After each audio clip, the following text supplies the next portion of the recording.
It's a dream come true. A family vacation to the most magical place on earth, Disney World.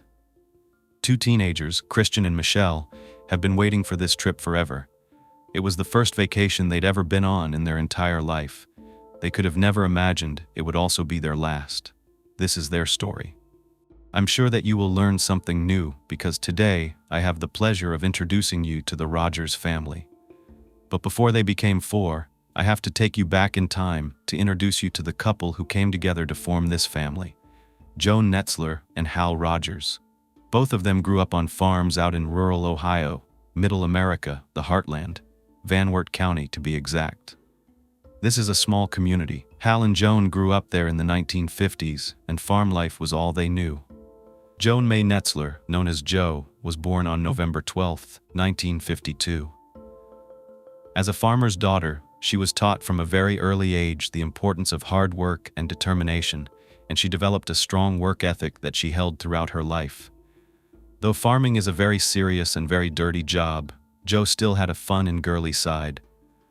She was known to dress up her cat in baby clothes and take it around in a stroller throughout town. It definitely got the attention of the townspeople, and that made sense for someone like Jo because she would find this to be fun. She was very outgoing and charismatic, and people said she never knew a stranger because she would talk to everyone and anyone everywhere she went. That was probably just fine when you grow up in a place where everyone knows your name, a place where no one was a stranger. The main town nearby is called Wilshire, and although it's only one L different from Wilshire in Los Angeles, it's a world apart in every way. The population in 2010 was under 400 people, and it was the same back when Hal and Jo were growing up there. It's only about a half a mile from the Ohio-Indiana state line, and it's under 1 square mile of land. I went on Google Maps, and as of now in Wilshire, aside from land and a small number of homes, I found a cemetery, a sewage plant, a fire department, a grocery store, a tiny little post office that has been there since 1822, and other than that, just a handful of stores. That's it. Jo didn't get out much. As you can probably imagine, there wasn't much to do besides help her family on the farm and abide by their rules, which they definitely had. Jo was sheltered. Her family had strong religious and moral beliefs, ones that would make it difficult for Jo to have things her way and enjoy milestones in her life later on. It didn't stop her, though, from being her own person. She was fun and adventurous. She loved country music and dancing, and she was strikingly beautiful. She stood out, especially to one guy in her high school, Crestview Junior-Senior High School. His name was Hal Rogers. He was 1 year ahead of her, and quite the looker himself, but he had something else, a quality that made him even more desirable. He was a hard worker, and that was very important to Jo. Would he be the type of man that could support a family? Indeed, he was. He was following in his father's footsteps, learning the ropes as a farmer, and he was set to take over the family business, which looked good on him, especially to Jo.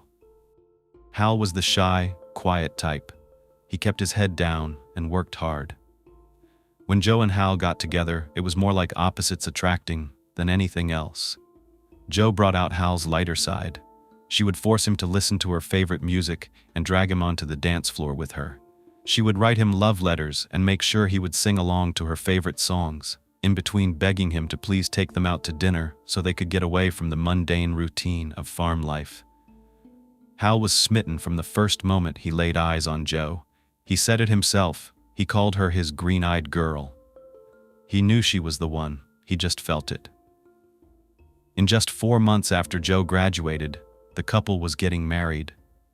There could have been more than one reason for that, because Jo was pregnant. Even though they were both adults at the time, Jo's parents were actually embarrassed about the entire thing.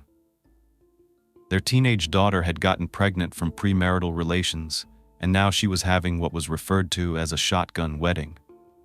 If you've heard that colloquialism but don't know why they say it, I didn't know either for a while, it refers to the father of the pregnant bride-to-be pretty much threatening the reluctant groom with a shotgun in order to make sure he goes through with the wedding because he knocked up their daughter. So there you have it. Jo's parents were not thrilled, to say the least. The wedding was held in a church, as was customary, Except Joe was robbed of what many brides look forward to on this special day, the opportunity to wear a beautiful white gown. Apparently, Joe didn't deserve to have a white wedding. When you weren't seen as pure back then, white just wasn't fitting. Still, to go one step further, Joe's parents didn't allow her to wear a wedding dress at all, no matter what color it was. It was forbidden. On top of that, they prohibited Joe from having any guests at the reception.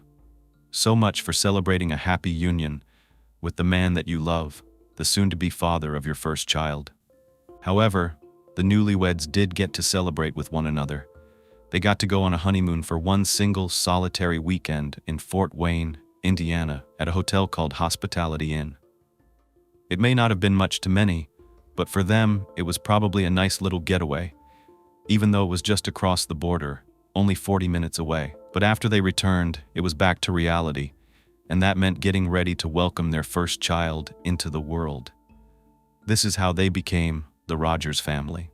Michelle Lee Rogers was born on February 22, 1972, and for the next 2 years, she would be Hal and Joe's world. Once they became parents, their biggest concern was providing for their growing family, because another bundle of joy came along soon after, little Christy Eugenia Rogers, born on October 6, 1974. Now they had 2 daughters under 3 years old, and I'm sure you can imagine how hard it is to take on all of that, especially as newlyweds and new parents. But Hal and Joe were prepared as much as they could be. Joe was a strong-willed woman. She would even stand up to her husband if she thought that he was in the wrong. She definitely had her own independent thoughts and opinions. She may have looked like she could be pushed around, considering she was thin in stature, but this woman was resilient and determined. Together, she and Hal made the decision to become dairy farmers to support their family. By 1976, Hal purchased the exact farmland where he grew up from his father. His father sold it to him and his brother John. Thus, Hal became a second-generation farmer. It was a 300-acre plot of land just 3 miles outside of Wilshire.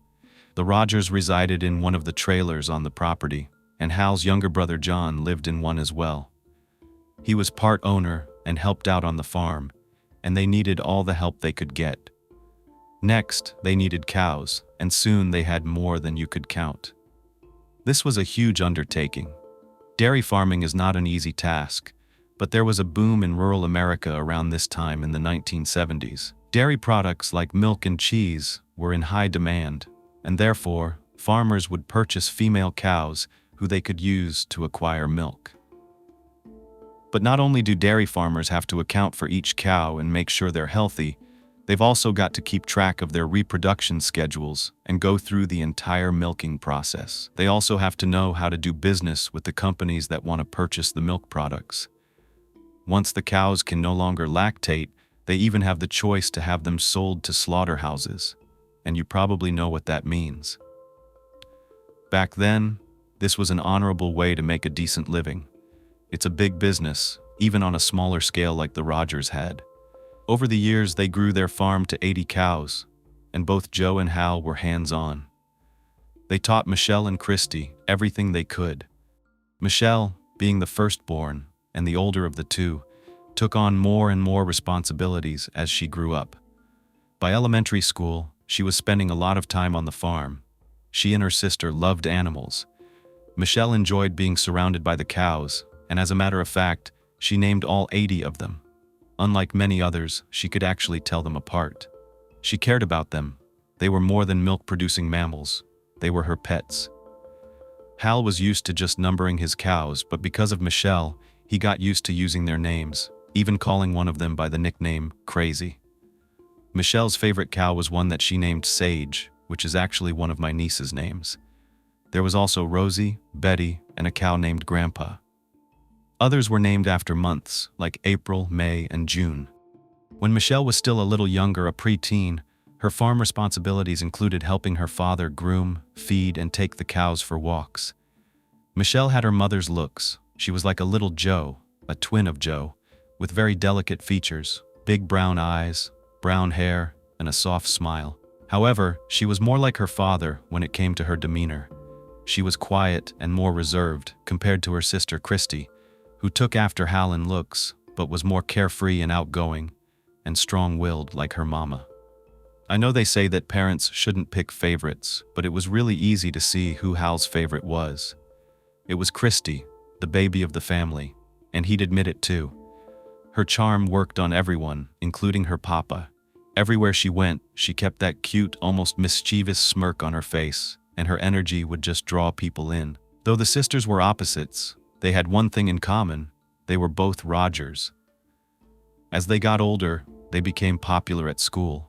They were attending the same junior-senior high school as their parents did, Crestview. Michelle was known for her beauty. People who knew her said it was hard not to do a double take when she passed by, and to some this may be a positive, but for a girl like Michelle, she would rather just have her head in a book and not be bothered. Christy, on the other hand, doesn't it always happen this way? She couldn't be ignored. She was involved in everything. She basked in the attention. She loved to roller skate, ride on a scooter, play softball. She was even a catcher at one point. Her friends would actually go and watch these games, and they commented about her fearlessness. There were times when the umpire would actually have to remind Christy to leave some distance between herself and the batters. She just couldn't contain her excitement. That's who she was. She was also definitely more of the athletic one of the sisters, and at times self-conscious, especially when she got into her teens. She was shorter than average for her age. She was only 5 feet 1 inch. And that bothered her, so she purposely started to use a lot of Aquanet, a lot of hairspray, and build up her hair so that she could be a few inches taller than she was. But who didn't in the 80s? That was a look back then. I know I did it. I'm only 4 feet 11 inches, and my bangs would scrape the skies so that I could look taller. The crispier the hair, the better back then. Not one strand would even move out of place. Christy liked being the center of attention, and she didn't care who was watching. She would even practice her cheerleading moves in front of the cows, and it was quite a funny sight to see. Hal would joke that if the cows weren't running away, Christy must have been doing something right. She truly was the apple of her father's eye. She followed him around everywhere he went. Before she could join in with all the chores, Christy would just sit under a tree with her little toys and a coloring book and watch her daddy as he was milking the cows and plowing the field. Soon, Hal realized he had a mini-me, so he began bringing cool things around that Christy would like. Her favorite snacks, things to keep her entertained and content while he was doing his work. Then he would stop every now and then and show his daughter every detail about what he was doing, and she took mental notes. This is how they developed a very strong bond together. Even though both of Hal's daughters meant the world to him, he would say in regard to Christy, "There ain't nothing about it. That's just my little girl." As I explained, Michelle was more withdrawn, and considering Hal was the same way, it was hard for them to bond as much. Neither one of them broke out of their shell. Michelle preferred being alone and doing her own thing, and that was okay with Hal because he cherished the moments he spent with both of his girls, who he referred to as his princesses. But if you got a peek into their world from the inside, it was nothing like that of royalty. It could even look like Michelle and Christy were more like servants or employees. Though it was routine for both of them, this was their daily life. It was a lot of work. By the time the girls were in junior high school, they were doing everything that both their parents did on the farm. They would wake up at 5 a.m. to begin the milking process, and most times it was in freezing cold weather. They had to shovel manure, wash the cows, and get them ready for the milking parlor. I learned that the milking parlor is a structure designed to mass milk cows, rather than milk them by hand. They're milked by a machine. But it's still a lot of work.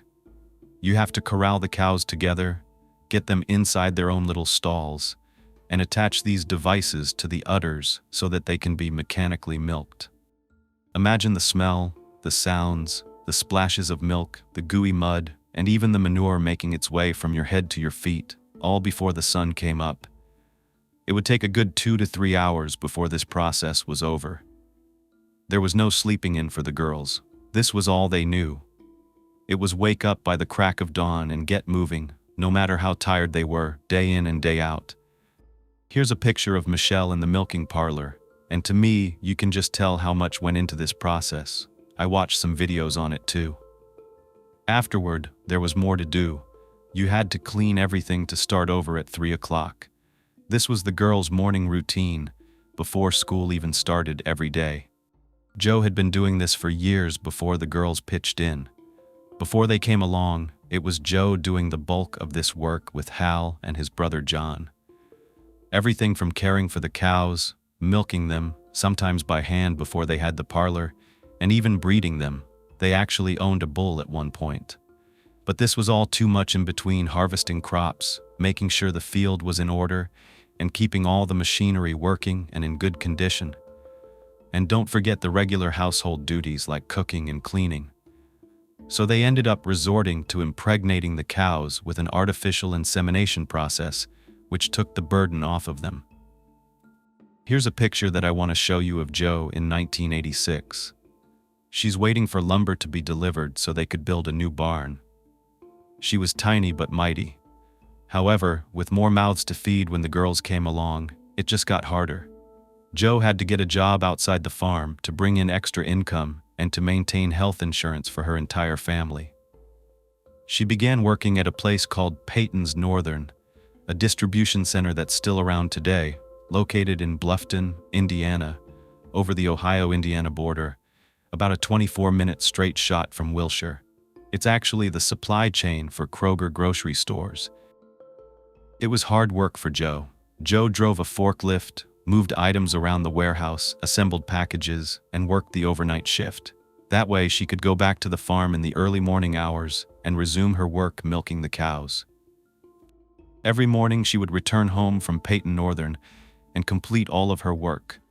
She would then help the girls get ready for school. After that, she would accompany her husband for breakfast on the back of his Honda Goldwing motorcycle. That was a little fun they had together. They liked doing that. It was routine for them. They would go into Wilshire after the girls got on the bus. When they finally got back home, though, Joe would go straight to bed before waking up and doing more chores around the house, getting ready for the girls to come home from school, followed by more milking and farm work, as well as cooking, cleaning, and her everyday chores like laundry. She would finally get a nap in before taking that 24-minute drive to the distribution center in the middle of the night. This routine was okay at first, but it became too much for Joe. Everyone could tell that she was exhausted. If it wasn't obvious by the fact that she would literally fall asleep standing up while milking the cows, it was clear when she would even take naps during her lunch breaks. Her co-workers stared in disbelief. They felt bad for her. By the time she was 35, she looked strikingly different from her senior picture before she and Hal got married. She had aged significantly. People who knew her said that she looked at least a decade older than her age. By this time, she was suffering from migraines. She had dark circles under her eyes. Her face looked worn and gaunt, even in 1986, in this picture of her relaxing on the couch. I don't know if you can tell, but she just looks like she needs a break. Honestly, she hadn't had one in so long. That honeymoon was the last getaway she was on. But Joe was always on the go. She had her farm and her work responsibilities, church every Sunday at Zion Lutheran, and she was also a very attentive mother. She would drive the girls to and from all their activities. Michelle was in 4-H. She went to all the meetings and contests. For Christy, it was softball and cheerleading camp. Joe was so tired that she would even fall asleep driving. Her neighbor and good friend Rosemary was vocal about the way Joe was running herself into the ground. She told her, "Listen, you're killing yourself, and you're killing me by having to watch." She just wanted Joe to take some time for herself, but Joe loved her daughters and her family, and nothing would stop her. She was the type of mom that made sure her girls were dressed perfectly for events like Picture Day. She even took out an ad in a newspaper for Michelle's 16th birthday. Here it is, just as it appeared on that special day. It reads, "Sweet 16 Michelle," with a picture of her and the words Mom, Dad, and Christy underneath. I haven't really said too much about what Michelle was going through all these years and what she was like by this time. Well, she looks childlike in this picture. Sometimes she looked younger for her age. On days when she didn't wear makeup, she could even pass for a preteen. But then on other days when she was dolled up, she could pass for much older. She had become more and more withdrawn as she got closer to age 17. Her teachers would mention she was an average student who spent more time talking in class and flirting with boys than paying attention to the lessons. As much as she was known for being quiet, she developed a wild side as she got older. She spent a lot of time partying. She would smoke cigarettes, drink beer, and she loved wine coolers. Her circle of friends was mostly guys she had met through her agriculture club in 4-H. She would be seen at the back of the bus in the mornings on the way to school, with a mouthful of bazooka bubblegum and wearing pink-rimmed eyeglasses. She did not need corrective lenses. She just loved the way they made her look. She would be chatting and laughing with the boys, sometimes even sitting in one of the guys' laps. There were times when they would be making some pretty rude jokes and even grabbing Michelle's butt. She didn't seem to care though, and it appeared as typical teenage behavior, being a little rebellious. On the weekends, you could find Michelle in the passenger seat of a car with a guy she was seeing, just letting her hair blow in the wind as they drove through the city, listening to Guns N' Roses and jamming out to U2. Michelle even really liked Madonna as well, but it wasn't easy for her at that age. In high school, kids gossip, and Michelle ended up being at the center of a lot of rumors, mostly about her being promiscuous, or at least that she seemed to be. But Michelle was tough. She would laugh it off and move on. However, on the inside, Michelle wasn't handling it very well. She felt alone, and she would frequently tell her close friends she wanted to leave the farm. She wanted to go to college, become a veterinarian, and other times she would say, "You know what? I would miss it if I left all of this behind. Everything I know." She would teeter back and forth between never wanting to set foot on a farm again to wanting to meet the man of her dreams and raise a family on a farm of her own. Family meant a lot to her. Even when she was being a little angsty teen, she would still make time for family. Her and Christy, they would constantly argue like siblings do. They would argue about who would do what chores, who would get to use the phone, who would wear a certain outfit, just typical sibling rivalry.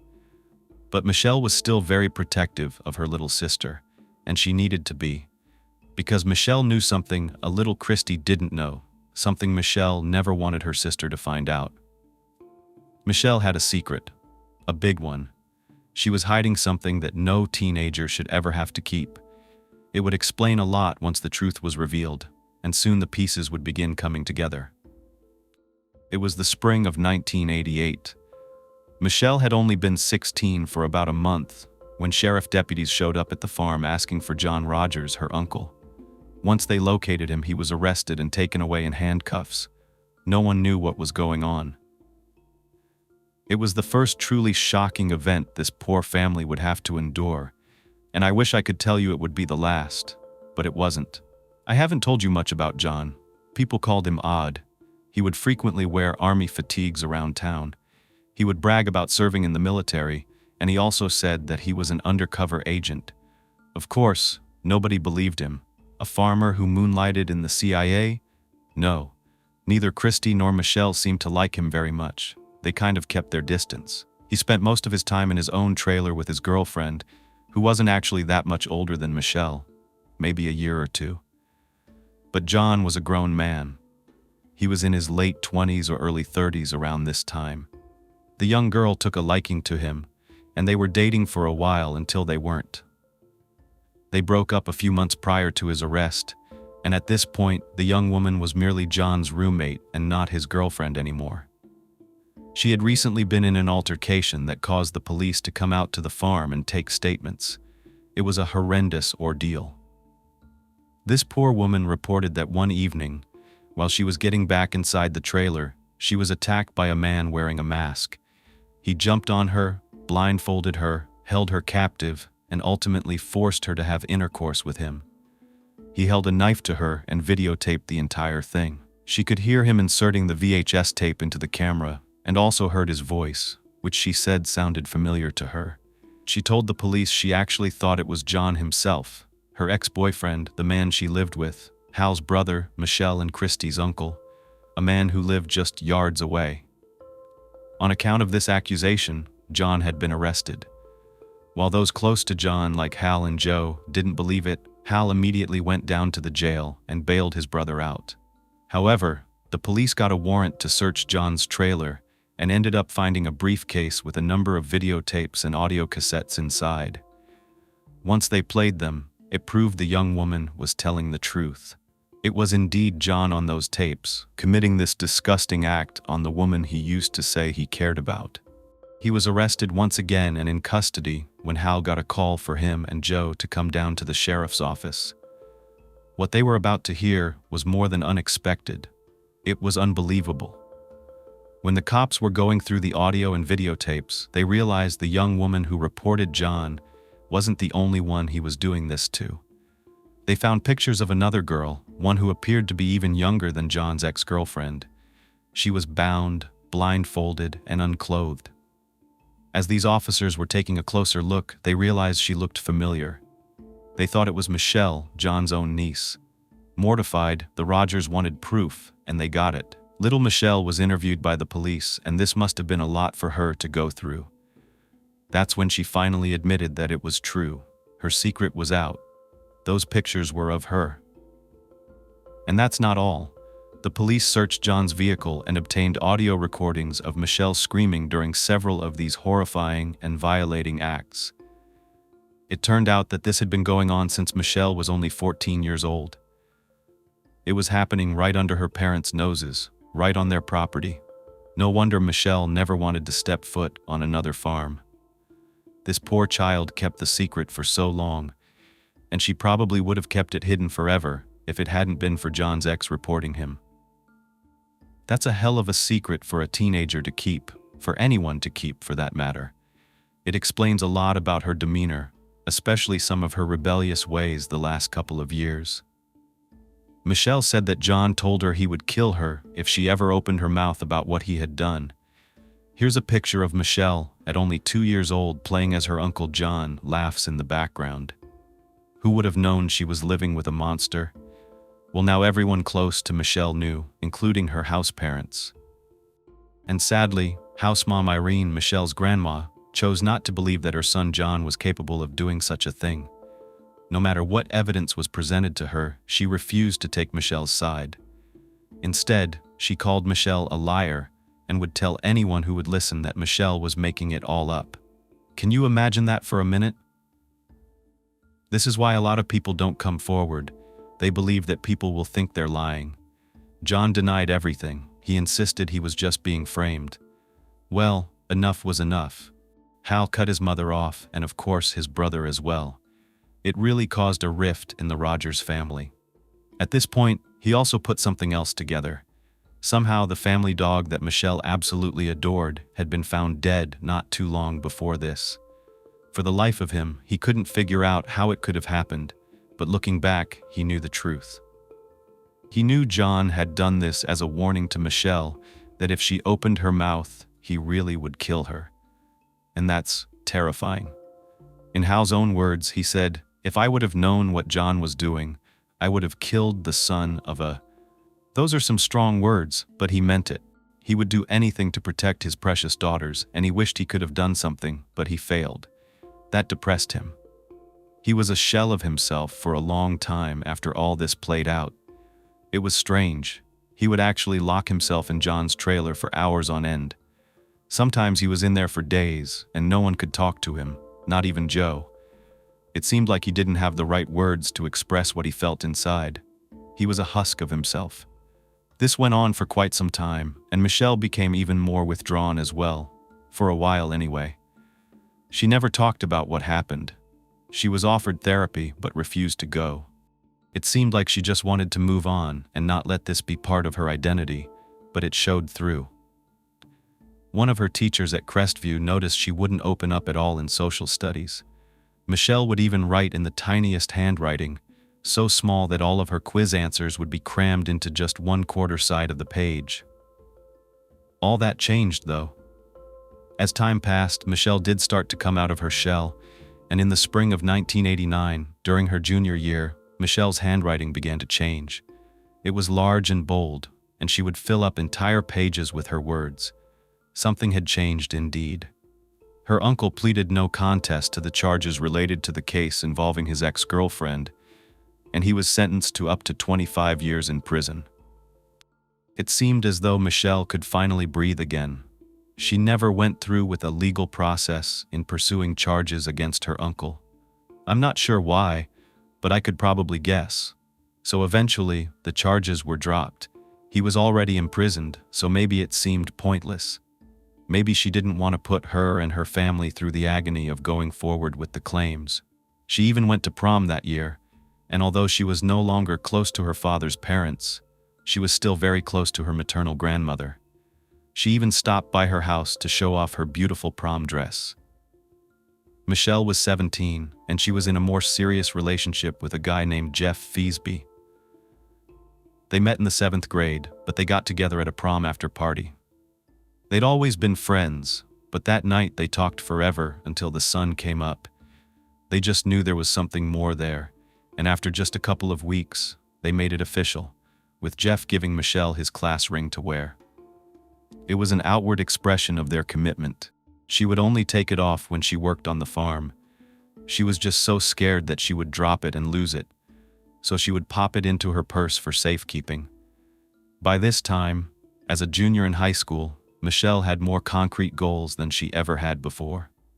She knew she wanted to go to college and major in agriculture, so maybe she was going to settle for a little bit of both, getting away from the farm for a while, but studying to know how to run one of her own one day, or use the knowledge she already knew to do something more innovative in agriculture.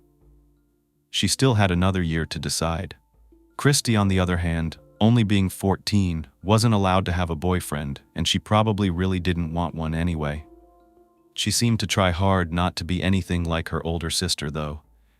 She seemed to always live in her shadow, no matter how loud and outgoing she tried to be. In 1989, she was just finishing up 8th grade. The junior and senior high schools were on the same campus, so Michelle and Christy saw each other every day. They even rode the same bus to school, but they couldn't be more different. Christy was always with the girls, unlike Michelle, who gravitated toward the guys. In fact, Christy was not interested in boys at all. She would make it known that she was not like Michelle. You couldn't make rude jokes with her or grab her rear end. She wouldn't stand for it. Michelle's boyfriend called Christy a little ball of fire because she was feisty. She was kind of determined not to go with the flow, and by this time, she wasn't exactly bright-eyed and bushy-tailed in the morning for the cow-milking shifts. Hal would tell people that you would have to get her out of bed with a stick of dynamite, and being the baby of the family, she got away with it more. It was hard for Michelle not to feel a little jealous, especially since Christy had become more popular than her sister at school and clearly at home as well. Nevertheless, throughout everything Michelle went through with her uncle, she made sure he never heard her little sister. She went out of her way to make sure that Christy was never left alone with him, ever.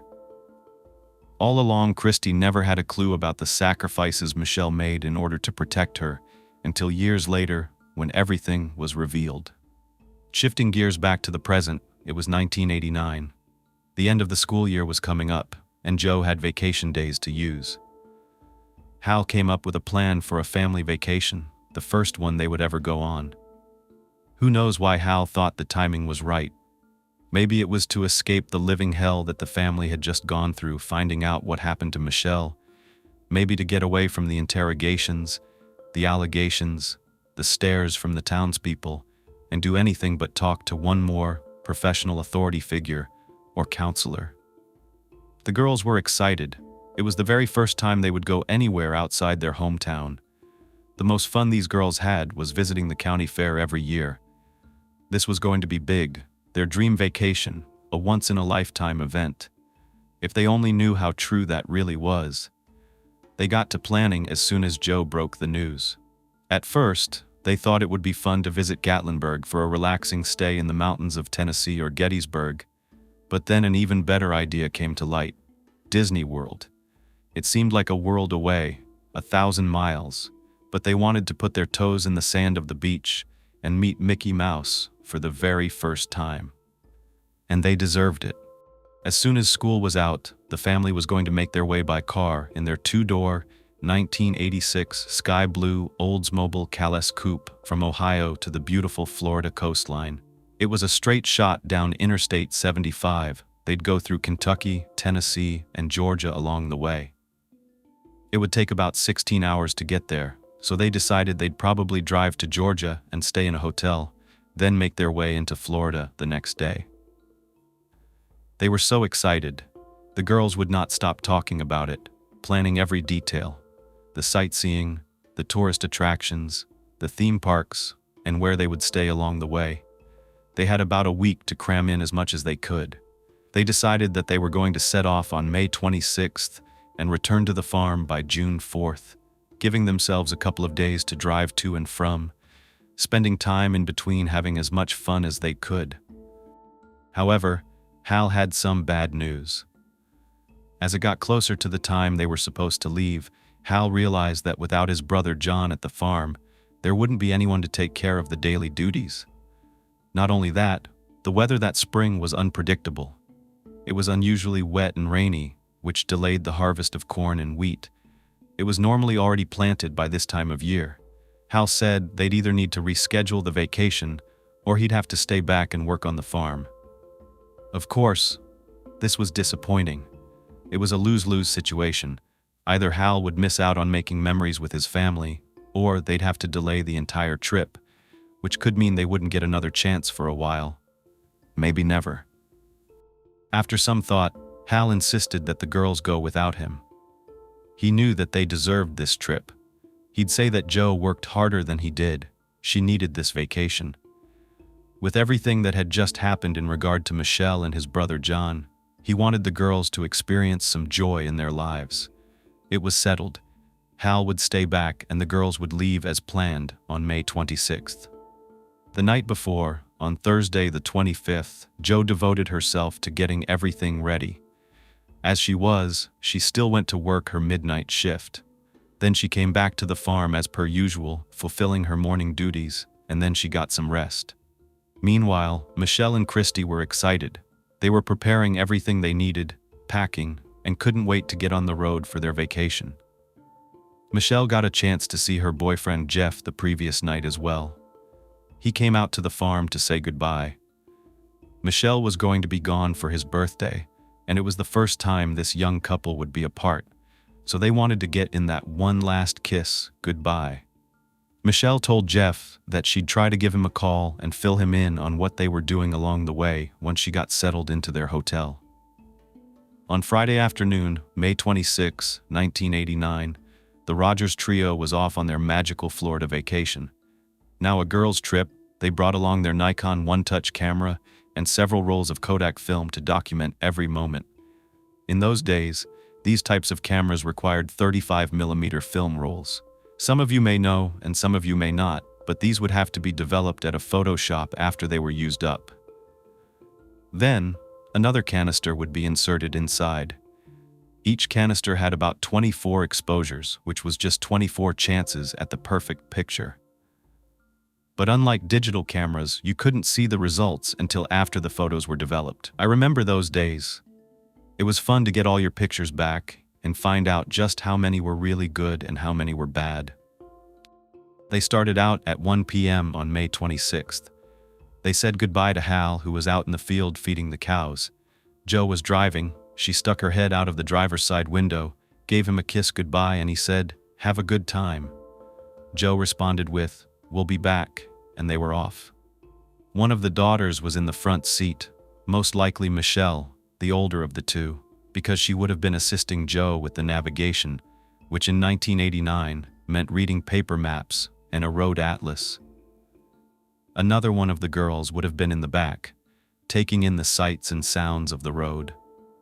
After about 575 miles and 7 hours later, they made their final stop at a Best Western hotel off the highway in Dalton, Georgia. They even visited a gift shop where they purchased a few souvenirs, including a salt and pepper shaker with a rainbow and the word Georgia on it. The first of many cute gifts they bought to memorialize their trip. The next morning, on Saturday, May 27th, they got an early start and made it to Jacksonville, Florida. They didn't waste any time. They drove straight to Jacksonville Zoo, their first real attraction. This made sense as the girls loved animals, and they spent the whole afternoon looking at many they had probably never seen in person before. They made sure to take a lot of pictures of monkeys, giraffes, lions, and more. After they had their fill of the day, they checked into the Days Inn hotel for the night. On Sunday morning, May 28th, they headed south to Ocala to visit a destination called Silver Springs State Park. Silver Springs is the largest artesian spring in the world. It's also the oldest commercial tourist attraction in Florida. It's known for its glass-bottom boat experience, which is very cool. It's a 30-minute tour on a boat with a glass bottom, so you can look down and see the fish, manatees, and all the underwater life. It would have been the very first time the Rogers women had ever been on a boat. As a matter of fact, Joe never learned how to swim, and neither Michelle nor Christy was even good at it. At most, they could wade in the shallow water, but anything that required swimming would have taken more skills than they had. This boating experience was safe, though. It didn't require you to do more than just sit, relax, and take in the experience. Here are a few pictures of people doing just that. The girls took pictures of the experience, including a bunch of wild monkeys at this park. Then they traveled up the East Coast to Titusville, where they got a room at the Quality Inn close to Kennedy Space Center. This is a very famous tourist attraction where NASA space shuttles and rockets launch. At this point, I really think they probably tried to get a good night's sleep because the next day, on Monday, May 29th, was the first day they would spend in the magical city of Orlando, Florida, home to Disney World. It's definitely not a theme park you can see in one day. They actually planned to spend the next few days going to each park, like MGM, Epcot Center, Pleasure Island, and more. The girls were headed right to International Drive, which is a famous stretch of highway packed with attractions, hotels, and restaurants. It's a tourist's dream. Joe had a Quest International discount card for 50% off a $60 room at the Gateway Inn. This was a 2-story motel with a mini golf course out front, and it was close to everything. Once they got settled in, Joe wrote a postcard back home to Hal. She told him all about their adventures and how much fun they were having, but how exhausted she was from running around at 36 years old with 2 energetic teenagers. She wrote about how they spent the night in Titusville the night before, and how they were leaving for SeaWorld, then Disney for the next 3 nights. She told Hal about the weather, how it was humid, very high, she said 89%, and she wrote, "Kids are having a great time dragging me everywhere. Saw Silver Springs and went on the glass-bottom boat." At the end of the postcard, she wrote, "Better go get Christy out of bed. Love ya, take care, don't work too hard. Michelle." Michelle also sent out a postcard, not to her dad, but to her boyfriend Jeff. Remember, it was Jeff's birthday in a few days, and Michelle chose a pretty cute but funny card. It was a postcard with a bikini-clad woman on all fours, with her rear end right near the open jaws of a huge gator. It was cheeky, and it said "Fun times in Florida," which was completely fitting, I must say. Michelle wrote, "Hi, how's everything with you? I'm doing great. Yesterday we went to the zoo in Jacksonville. I was visiting my relatives and I found Jeffrey. Later we went to Silver Springs and rode on a glass-bottom boat. Today we're going to the beach and then to SeaWorld. You have fun at work and behave yourself. Have a great birthday. I'll be thinking of you. I miss you. Love you, Shell." That was the plan.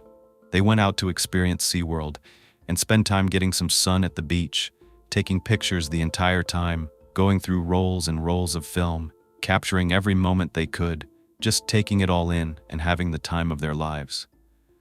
On Tuesday, May 30th, they went to the Magic Kingdom. It was their first day at Disney.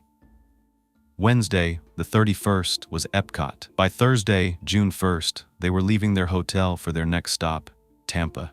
At this point, Christy sent out a postcard to a friend of hers. It said, "Hey honey, I hope you're having fun. Not bad here, very hot. Heard it was cool there. We went to the zoo, Silver Springs, Disney, MGM, SeaWorld, and Epcot. Talk to you soon." At the bottom, she added something cute. "Great looking guys. I'll tell you about them, Chris." They plan to visit Busch Gardens next, which I'd say is a must-see for vacationers. It has roller coasters, animals, a food and wine festival, and a lot of fun shows. They arrived at the Days Inn at Rocky Point at 12:30 p.m. Man checked in. They had a nice room on the second floor. It was a basic room with tropical decor, 2 double beds, and room 251. From their balcony was a view of the parking lot, but beyond that, they could see Tampa Bay, and it was beautiful. The first thing Michelle did was call Jeff. It was around 12:37 p.m. because it was his birthday, and she promised she would call to wish him a happy birthday and to catch up on all the awesome things they were doing in Florida. Jeff had been working at the time, and Michelle had actually scheduled a delivery of flowers and balloons to the gas station where he worked. That's just the type of person she was. She was excited to ask him, "Hey, did you receive your gifts?" Although Jeff was a little bashful about getting such an outward display of affection, he was very appreciative.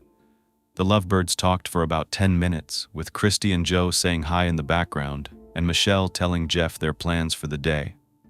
She said that she really wanted to go to the beach, but Joe was being difficult because she was worried about them being too close to the ocean with such deep waters.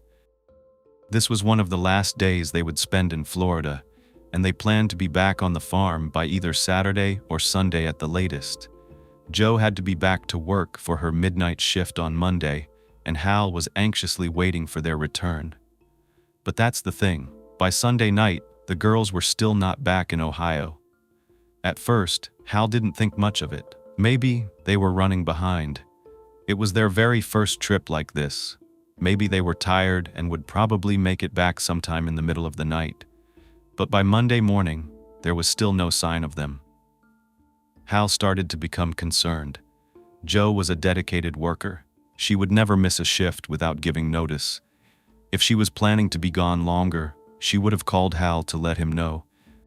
At this point, Hal was sure that they must have been in a car accident. There just would not be any other reason that they wouldn't be back. So Hal began to call Joe's friends and family to see if anyone had heard from her, but everyone said they had not. Hal was concerned and went down to the local Van Wert Sheriff's Office and also contacted the Ohio Highway Patrol. He wanted to see if any accidents had been reported, but there weren't any. Meanwhile, Jeff kept calling the farmhouse, asking if Michelle was home yet. Hal was increasingly worried and relayed the message to Jeff that no, the girls had not returned. That's when Jeff explained he had just received a postcard from Michelle. It took that long to get there, and Hal wanted to see it in case it was something written that could guide them to where the women went. Jeff went over, and they both looked over the postcard for anything that stood out, but nothing did. By Wednesday, June 7th, Hal decided he would somehow have to retrace their path. Maybe he would find their car off on the side of the road with the girls stranded. He felt helpless. He was trying to formulate a plan. He didn't know what to do, but what Hal didn't know was that he was about to get a visit from a police officer and finally get some answers. But before I get to that, I've got to go back a few days and 1,000 miles. It was early in the morning on Sunday, June 4th, in Tampa, Florida. The weather was perfect for boating on the bay. A pleasure boat named Amber Waves was going underneath the Bob Graham Sunshine Skyway Bridge when one of the occupants saw something in the water that caught their eye. This bridge itself has a history, and it's not full of sunshine, like the name suggests. It's located on the lower Tampa Bay and connects St. Petersburg, Florida, with another part of Florida. This is a big bridge. It's 4 miles long, 430 feet high, and 94 feet wide. It consists of 4 traffic lanes and has those cables in the center of the bridge. It's got a dark history. The current bridge was opened in 1987, but the first version, which was a little smaller though still very large, opened on September 6, 1954. However, just 9 years before the second version was opened, the original bridge partially collapsed, It happened on May 9, 1980, after a boat struck one of its beams. 35 people plunged into Tampa Bay and died. There was only one survivor. That is horrifying, but there's even more dark history related to this bridge. It's estimated that at least 316 people have died by jumping from the current bridge or its predecessor into Tampa Bay waters. Other people are suspected of jumping from the bridge to their deaths, but they've never been confirmed because their bodies have never been found due to the hard number of self-inflicted attempts on this bridge. Florida installed 6 crisis hotline phones and began a 24-hour patrol in 1999. But on that June day in 1989, a decade earlier, something was in the water under that bridge. Someone on that boat yelled, "It looks like a body." At around 9:15 a.m., they radioed the Coast Guard right away. The amber waves continued to circle this object until the Coast Guard arrived on the scene 23 minutes later. At around 9:39 a.m., the captain wanted to make sure that this object wouldn't get carried away by the current. It didn't take long for authorities to realize this was not a mannequin. It was a human body. It was floating face down in the water. Nearly all of the bodies that are pulled from Tampa Bay have been drowned swimmers or victims of boating accidents. So it was assumed that this victim could have possibly jumped from the bridge or fallen overboard on a boat. It's tragic either way. However, once one of the 4 crew members from the Coast Guard was able to retrieve the body from the water, he realized that this was something entirely different. It was murder. How did he know? It was evident by the yellow rope that was tied around the victim's neck, and on the other end, a cement cinder block. He cut the rope to release the body from the makeshift anchor. Had the weather been cooler, this body might have sunk to the bottom of the bay, never to be found. But the hot summer sun heated up the water, causing the body to become full of gases as it decomposed, making it rise to the surface, cinder block and all. It was a devastating discovery. It was obvious that the body was female. She had no clothing on below the waist. Her hands were tied behind her back with the same yellow rope, and her feet were also tied together at the ankles. There was duct tape across her mouth. It was also apparent that the body had been in the water for quite some time, according to the bloating as well as the blackened discoloration. The female was unrecognizable, but it was believed that she could have been in her late 20s to early 30s. Homicide detective Jim Capel was called out to the scene.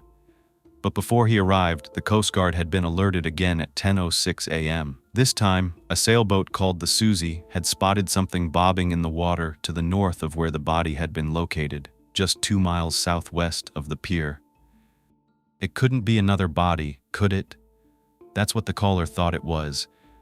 But before the crew could go out there, they continued their mission to get the first body down to the station at St. Petersburg. By 10:38, just as Detective Capel was assisting the Coast Guard crew to retrieve the apparent second body, a third call came in from aboard the Charlie, just 200 yards away. They had just retrieved 2 more victims from the bay. This was unbelievable. What in the world was happening? How could there be 3 people killed the same way? They didn't know who these poor women were, but they could tell that all 3 of them had been murdered, and it seemed that they were all connected, because all 3 of them had the same yellow rope around their necks, the 30-pound cinder block on the opposite end to weigh them down, tape across their mouths, and their arms tied behind their backs with their feet tied together. The second and the third victims looked a bit younger than the first victim due to the type of jewelry they were wearing. Victim number 1 was dubbed Jane Doe 1. She was wearing one single gold wedding band. The second victim, Jane Doe number 2, who was also unclothed from the waist down, had a ring on every finger of her left hand and 1 ring on her ring finger of her right hand. She had actually managed to get one of her hands free from the ropes and start to remove the tape from her mouth. This indicated that she was alive when she was thrown into the water. Jane Doe number 3 had 3 colorful friendship bracelets on her left wrist, a friendship ring on her ring finger of her right hand, and a ring on her left ring finger. She was also naked from the waist down. Because of this, authorities believed that all 3 victims had been sexually battered.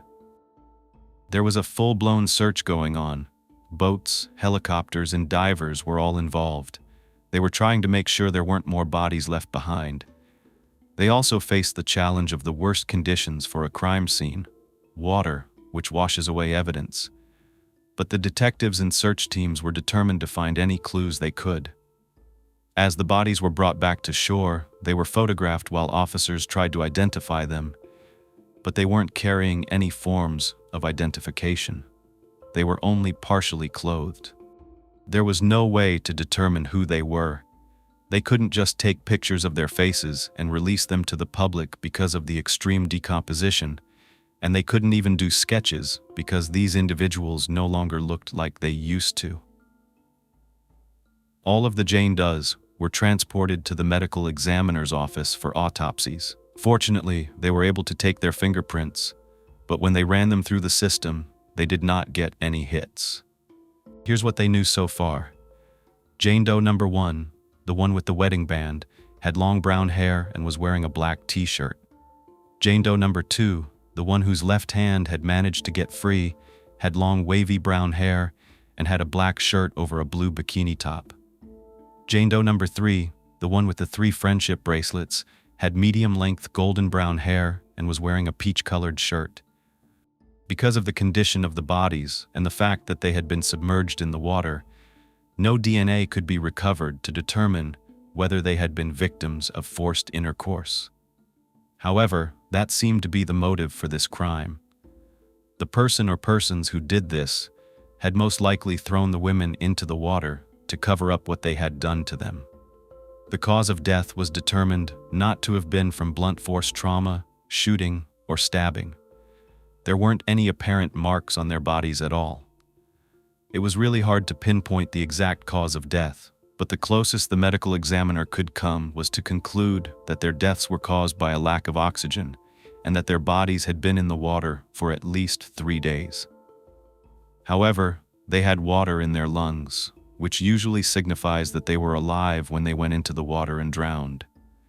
Because of the current in the water and the time they had spent there, as well as the rapid decomposition, it was hard to tell if water could have gotten into their lungs post-mortem.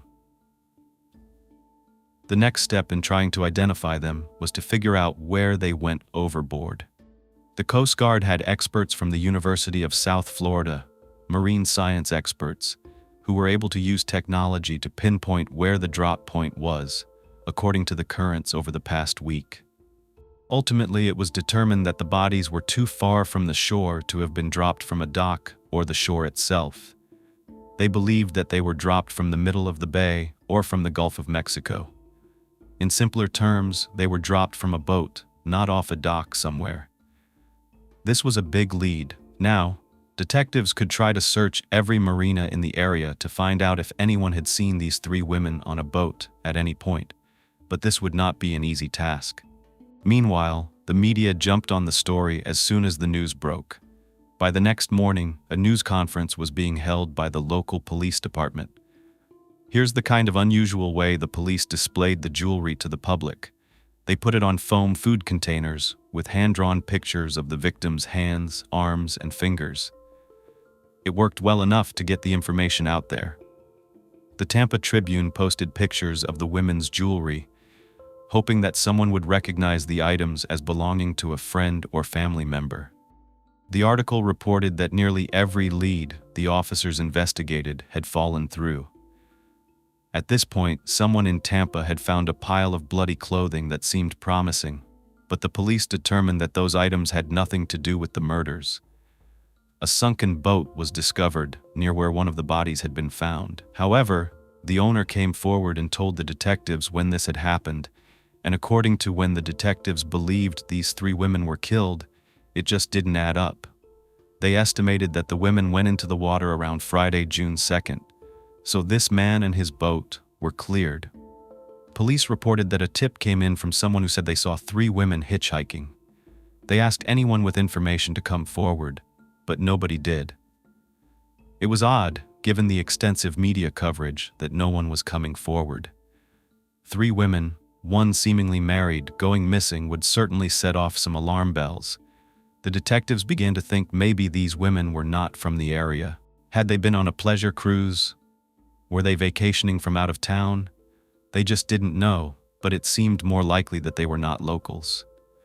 By Tuesday, June 6th, detectives were trying to locate hotels where the women might have been staying. News outlets began reporting about this, and that's when a lead came in on June 8th. A maid came forward from a nearby Days Inn. She noticed that one of the rooms seemed abandoned. There were still women's belongings inside, but she had never seen the guests. It looked like they hadn't even used the room, only put their things inside, but never spent one night. The beds were still made, and everything was still in its place. The next day, she reported this to her manager, who then called the police. The room in question was 251 on the second floor, and you already know who that room belonged to: the Rogers family. The police were given this information and were told that the room had been reserved by Mrs. Joan Rogers, with 2 additional guests accompanying her. The manager believed the 2 other guests were her daughters. This was their biggest lead yet. Officers from both Tampa and St. Petersburg were working this case due to the location where the bodies were found and where they went missing. The bodies were found in the waters of St. Petersburg, which is next to Tampa, separated by the bay. But the hotel they had checked into was in Tampa. So a task force of over 24 officers was assembled. Upon entering the hotel on Thursday, June 9th, officers found 3 suitcases, a purse on the table, and numerous other items scattered throughout. There were a lot of teen items, clothing, balloons, a ton of brochures from various tourist locations like Jacksonville Zoo, SeaWorld, and bags from Disney World, along with various souvenirs. It was a sad sight to see. It was like everything was frozen in time. There had been no signs of guests. No one had slept in the beds. The shower and bath had not been used. The towels were dry, and no other items were disturbed. Room 251 was searched for prints and inspected, with all the belongings bagged and numbered as evidence. When a fingerprint technician arrived at the Days Inn, he was able to take fingerprints from an Oral-B Sesame Street toothpaste tube in the bathroom. He quickly compared those prints to the ones from the Jane Does, and the whole room went quiet when he shouted, "It's them." This discovery was chilling, especially with the presence of a pair of mini ears. Knowing what had happened to Michelle, Christy, and Joe was heart-wrenching. They truly deserved this vacation, but not what ultimately happened to them. The tragic events left many questions unanswered. How did all 3 of them end up in Tampa Bay, floating to the surface after being thrown overboard from a boat? At least one part of the mystery was solved. The 3 bodies found in the bay were indeed the guests who checked in on June 1st. After finding Joe's identification in her purse, they knew the trio was from Ohio. Detective Capel had to notify their family. He called the Van Wert Sheriff's Office back in Ohio and spoke to Officer Stan Owens, who knew the Rogers family well. Officer Owens was a close friend of the Rogers family. This was a small, close-knit community, and Officer Owens had actually been conducting his own search back in Ohio, calling around to different agencies across the state and elsewhere, trying to find out if anyone had seen Joan and her 2 daughters. Now, with the names of Jane Doe 2 and 3 identified as Michelle and Christy Rogers, the pieces were coming together. But the case was far from being solved. It only got more confusing and twisted from here. Officer Owens had to travel to Florida himself to deliver the heartbreaking news to Hal in person. It's difficult to imagine the gravity of such conversations. Hal would be left all alone, his younger brother imprisoned for the heinous acts done to his own daughter, who was now dead. Telling someone that their entire family was never coming back was unfathomable. As soon as Hal saw the sheriff's car pull up, he knew something was terribly wrong. Hal was not a man of many words, and it was no different when he received the news. He simply hung his head and shook it back and forth. It was too much to take in. He knew something must have happened, as Joe and the girls had kept in touch throughout their trip, either calling or sending postcards. But now there was radio silence since the weekend began. But no one could have imagined that they had been murdered. Hal helped with the official identification of his family members, providing their dental records to the Florida detectives. These records were ultimately used to make a concrete match to the bodies found in Tampa Bay. Back in Florida, crime scene technicians had collected several rolls of film, hoping these pictures might provide clues about what happened to the Rogers family. Back then, pictures even had dates on them, often burned into the bottom of the photo. This allowed them to establish a precise timeline of where Joe, Michelle, and Christy went each day. They also pulled phone records from the hotels, using that information to create a timeline. However, the camera was now missing, so clues about where the women went and who they were with on the day they were killed couldn't be determined from pictures. But they did have what they thought were some of the last pictures taken that day, which were very eerie. According to the information they gathered, it looked as though the Rogers checked into the Days Inn hotel around noon on June 1st. Phone records showed that Michelle called Jeff at 12:37 p.m. After that, records indicated that someone from the room made a call to Busch Gardens theme park. When they checked into the hotel, Joe had to get a parking pass, providing the hotel with her car's make, model, color, and license plate number. Investigators now had this information and were looking for the vehicle. They issued a BOLO, be on the lookout, and interviewed anyone who had stayed at the hotel over the past week, from the day the women checked in until the present, including all vehicles registered to those guests. This was a full-blown investigation with no stone left unturned. Speaking of stones, remember the cinder blocks? Investigators analyzed the cement cinder blocks found at the end of the ropes tied around Michelle and Christy's necks. They did not have the block that was tied to Joe because it was cut off to pull her to shore. The two blocks they did have were of entirely different styles, so they had scientists test the cement to determine where they might have come from, but they had no luck. Since they knew the women had to have been on a boat, they sought information about any boats that could have been docked nearby or parked at the hotel on a trailer. This was a lot to piece together, as they had no idea what kind of boat they were looking for or how the women had gotten on it. But they were about to get a significant clue. They found the car. It didn't take long once they had the description. The location was close by and very chilling but also telling. The sky blue Oldsmobile Callis was found parked 3 miles away down Route 60 on Courtney Campbell Causeway. It's about a 6-minute drive from where their hotel would have been. To get there, all they had to do was turn left out of their hotel, make a slight left onto the causeway, then turn right and follow it for a couple of miles. They would see a ramp before they got to the bridge at a place called Sunset View on this causeway. This is where they would have set sail to get the best view. The car was parked approximately at this location, looking out to the water. Here's a picture of what the car looked like when it was found. Do you see what's in the back window? It's a little cow, a reminder of their life back on the farm. These girls just wanted to have fun and were having the time of their lives. They expected to see a pretty sunset when they parked their car at this boat ramp. Someone lured them here under false pretenses, but who? The car was locked, but when they looked inside, they saw that the front passenger seat was pushed forward. This indicated that someone had come out of the back seat, one of the girls. They thought all 3 women had gotten on this boat together.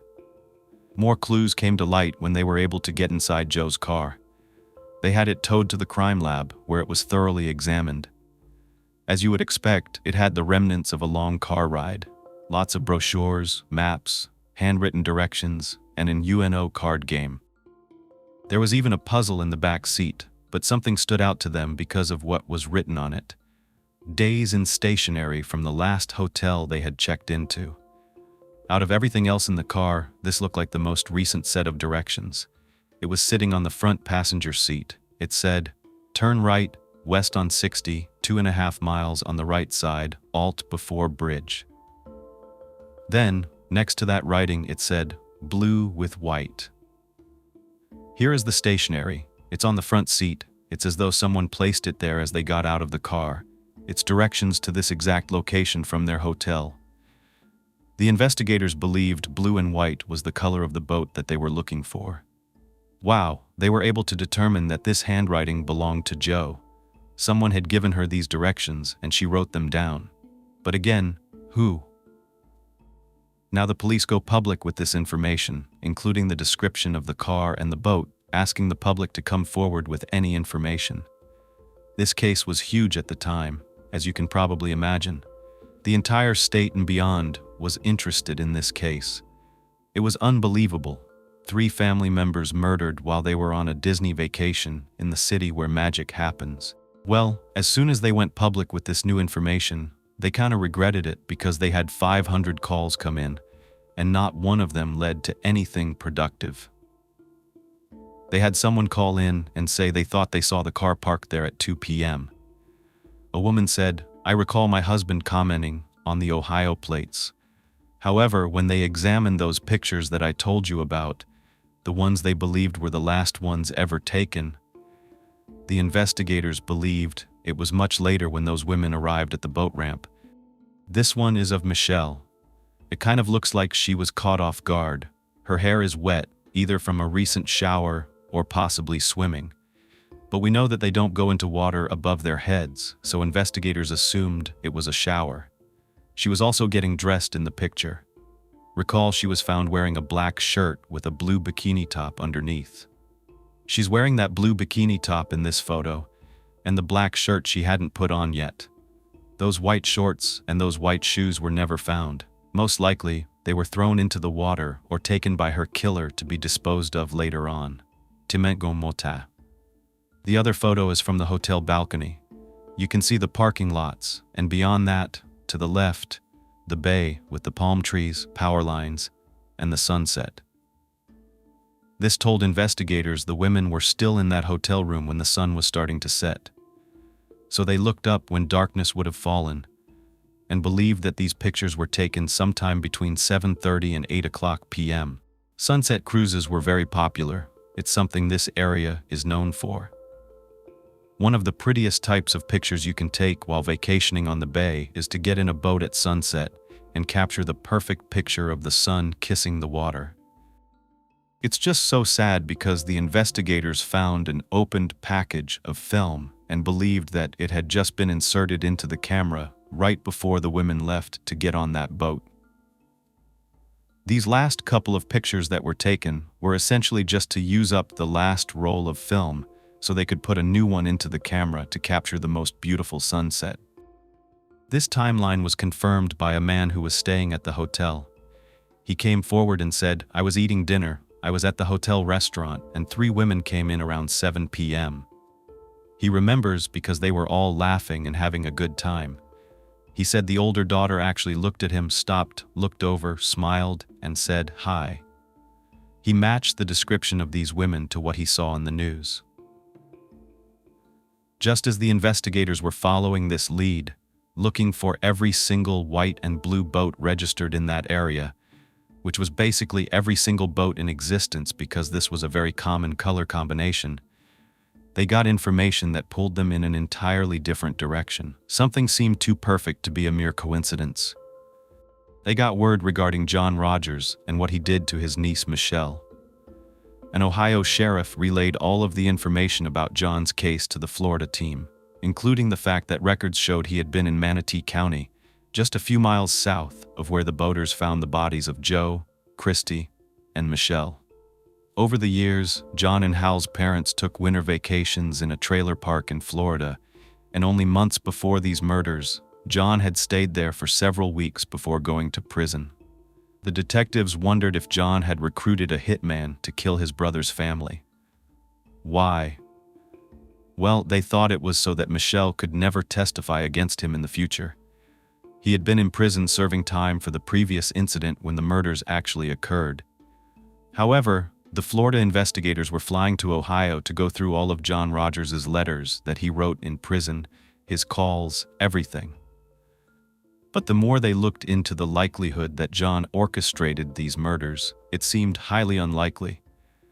According to the inmates that were living with John, he didn't have any friends coming there. There was no way he was going to plan a murder. He didn't have any friends on the inside or the outside, and having no one on the outside to carry it out made a triple homicide even more unlikely. He couldn't have done it without someone to assist him.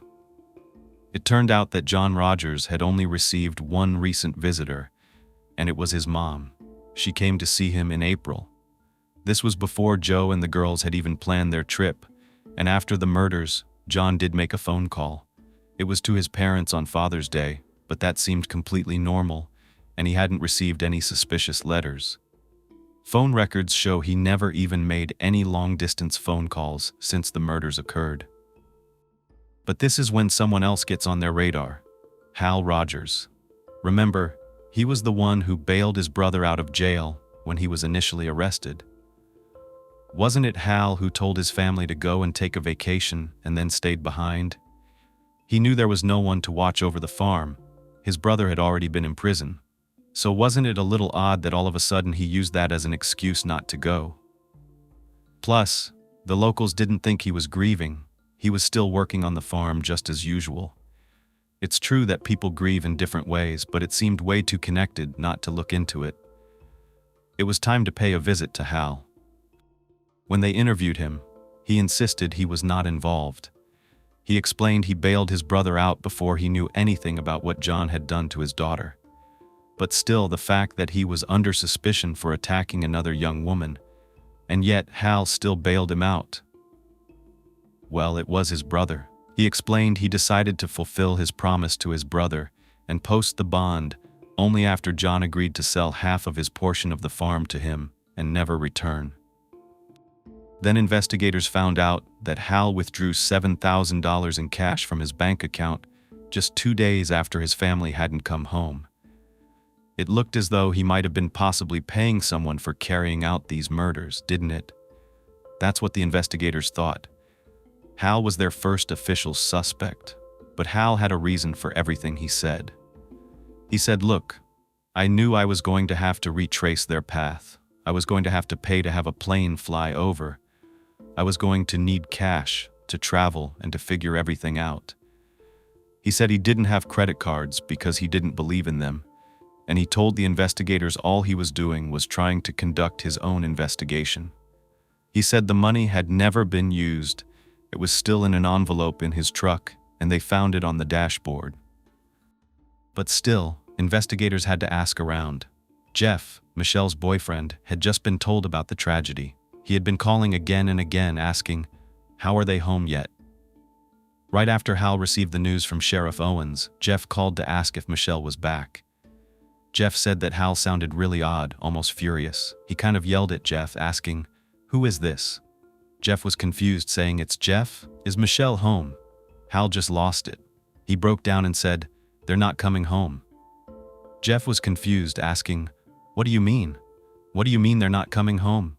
Had they skipped town?" But Hal finally told him exactly what happened, and Jeff was completely distraught. He took out all of his pain by punching a hole in the door of his basement. He also got right in his truck and drove over to the farm.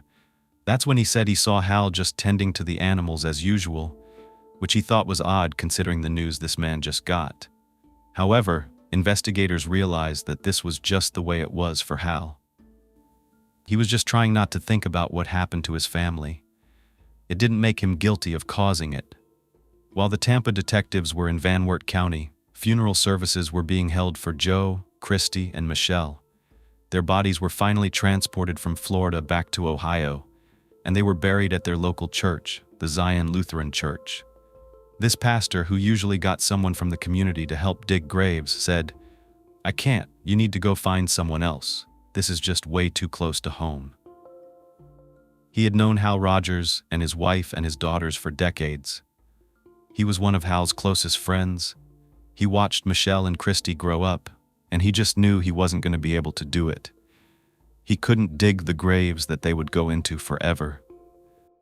Joe, Christy, and Michelle's loved ones were initially really worried about how to dress the women for their final funeral service. It hadn't really occurred to them that they were so decomposed that they weren't going to have an open casket. They realized they were going to be closed, and that's when the top of clothing was just the last thing on their minds. That is so tough. I know we hear about these types of cases all the time. We have an understanding of what these bodies might have looked like. But these people from this small town had never experienced anything like this. They had no idea. and it's not something that a loved one should ever have to see. Because Hal couldn't see the bodies due to the state of decomposition they were in, he had no idea if it was his family inside these coffins. He was left solely to rely on the coroner's report for confirmation. Since Hal hadn't seen or touched the bodies of his wife and daughters, he wasn't able to say goodbye. Having the ability to see them in their last moments and say goodbye provides closure and acceptance. But grieving is much more difficult when you can't do that. Hal knew that once he put up grave markers where Michelle, Joe, and Christy were buried, it would truly mean that his family had died. So he refused to do this for a very long time. Although he knew that Joe and his girls were not coming back, he couldn't help but cling to the hope that they would return. Every time he heard the phone ring or someone walking through the door, he thought it was going to be them. He thought he was going to hear their voices again. Whenever he looked towards the house, he thought about his family being back together again. He felt like his wife and daughters were going to roll up into that driveway from Florida at any moment, and he regretted his choice not to go on that vacation. I can only imagine how that would have affected him. I think there would have been so much guilt, so much regret. An overwhelming number of people attended the funeral service to pay their respects, around 300 people.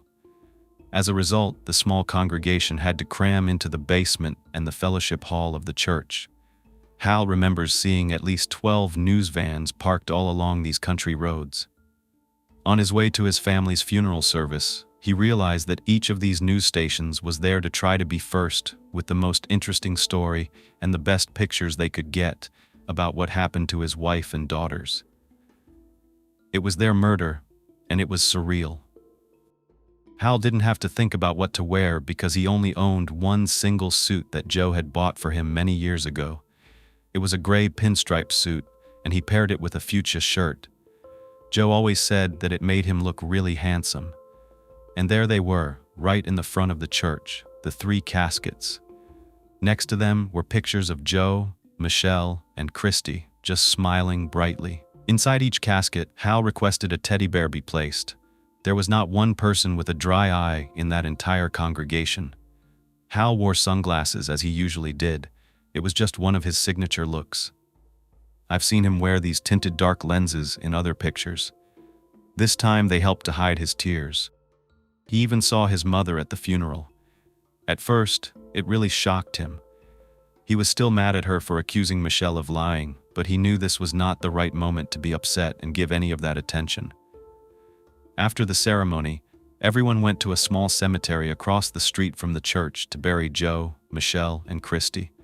There's a picture of one of Christy's friends sobbing as they lowered her casket. At some point, Hal just turned to his family and said that he wanted to be left alone. Not too long after this, he was seen tending to the farm again. It probably helped him get his mind off of everything. This place was all he had left. His family had helped him create this beautiful farm, and he didn't want to let that die with them.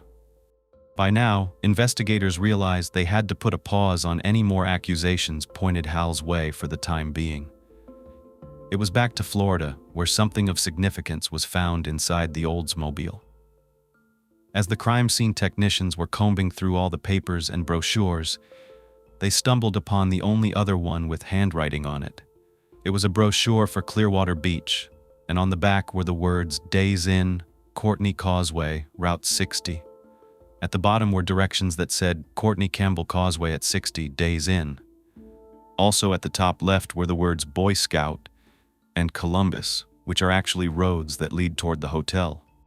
It was Joe's handwriting that wrote Boy Scout and Columbus, but the directions weren't in Joe's handwriting like the last set of directions. This was written by someone else. When compared to handwriting samples of Michelle and Christy, it wasn't their handwriting either. What it proved was that these women encountered someone who knew they were staying at the Days Inn. Maybe they had gotten lost and asked someone for directions to their hotel. They were probably near Boy Scout and Columbus and were given directions toward where their hotel would be. So did this person who helped them have any clue that could help police, or worse, was this the person who killed them? It had been hours after the directions were written that these women met their fate on a boat in the middle of the Gulf of Mexico. So was this a connection? Investigators were not sure. They weren't sure of many things. They didn't even know if this was one person or two people. It seemed more plausible at this point that it would have taken more than one person to subdue three women, especially if each one of them had to be bound and forced to have intercourse, and then thrown over one by one. But on the other hand, the perpetrator could have threatened the women at gunpoint or with a weapon. Even that might have been enough to merely threaten to push them overboard because none of them could swim well, if at all. It's a terrible thought to envision each woman being bound, having to watch the others being taken advantage of, and then being left to drown with nothing they could do. It is just so evil. What kind of monster would do something like this? That's what the investigators really want to find out. They're focused on that handwriting because it was all they had. It sounds crazy, but they took samples from every employee who was working at businesses in their mapped-out radius, from where they thought the women were when they received the directions. Here's Boy Scout in Columbus with this major highway nearby called Dale Mabry. Investigators are focused on all of these establishments in this area between the highway and the hotel. It was a huge operation and still nothing. Months went by. There were rewards offered, and the media was given tons of information about the case to put out there to the public. Everyone in the area knew about it, and still, there were no leads. They thought this case was never going to be solved. But an even bigger lead was to come. In October of 1989, 4 months after the murders, Detective Capel saw a bulletin that caught his eye. There had been an unsolved case where a woman from Canada claimed that she had encountered a man in St. Petersburg while she was on vacation. This man had also asked her if she wanted to go on a boat ride at Madeira Beach. But the unthinkable happened. Instead of getting pictures of a sunset, she was attacked and forced to engage in intercourse. However, this woman survived, and they wanted details. It wasn't every day that you hear about a case like this where a woman was on a boat and such things occurred. This fact piqued the detectives' interest. It was also within a very tight time frame. This happened on May 15th, just 2 weeks before the Rogers women were found dead. This is Madeira Beach. It's on the St. Petersburg side, but still close to the Skyway Bridge and the vicinity where the women were found. Not only that, but the woman had described the boat as being a light blue color with a white interior. That was enough for detectives to fly to Canada and speak with this woman. She went by the name Jane. She was 24 years old and had just graduated from college. She and her friend decided it was time to celebrate and have some fun for their accomplishments, so they decided to go to Florida, Madeira Beach to be exact. It seemed perfect. It was a small beach town, well known for its sea-themed John's Pass Village and a 1,000-foot boardwalk along the intracoastal. It was lined with tons of cute beach-style restaurants and lots of bars, and it was considered a safe area. Jane and her friend were excited for their adventure. On the evening of May 14th, the two Canadian tourists were walking into a 7-Eleven convenience store to grab a few things before heading out to the bars to have some fun on the boardwalk. That's when they bumped into a guy. He was sitting in a dark-colored SUV and started chatting with them. He introduced himself as Dave Posner. He struck up a friendly conversation with the girls. He was kind of tall, tan, muscular, and had long blondish hair. He looked like the surfer type, very Florida, and he seemed to be in his 30s. He was just very friendly. They talked about where they were going that night, and that's when the guy offered them some tips. Because he was a local, he warned them that the area they were going to could be a little crazy, and that they should be careful. He made a comment about them being two pretty girls, and said he didn't want to see anything bad happen to them because it was kind of a high-crime area. This was news to them. They thought they were going to be fine. So, he offered to at least give them a ride there so they didn't have to walk, since he didn't think that was going to be safe. The girls took him up on his offer. It was way better to get a ride, and he seemed nice enough. It was about a 4-minute drive, but the walk would have taken them maybe 30 minutes. While they were on the way, they were still talking, and he mentioned he owned a boat. Jane's friend got excited and wanted to go on a boat ride. He said, "You know what? It would be really fun and a great experience for you while you're here." So he offered to take them out the next day. There were a lot of places where you could pay for a boat ride, but free is much better. So it sounded great to the girls. He told them where the dock was.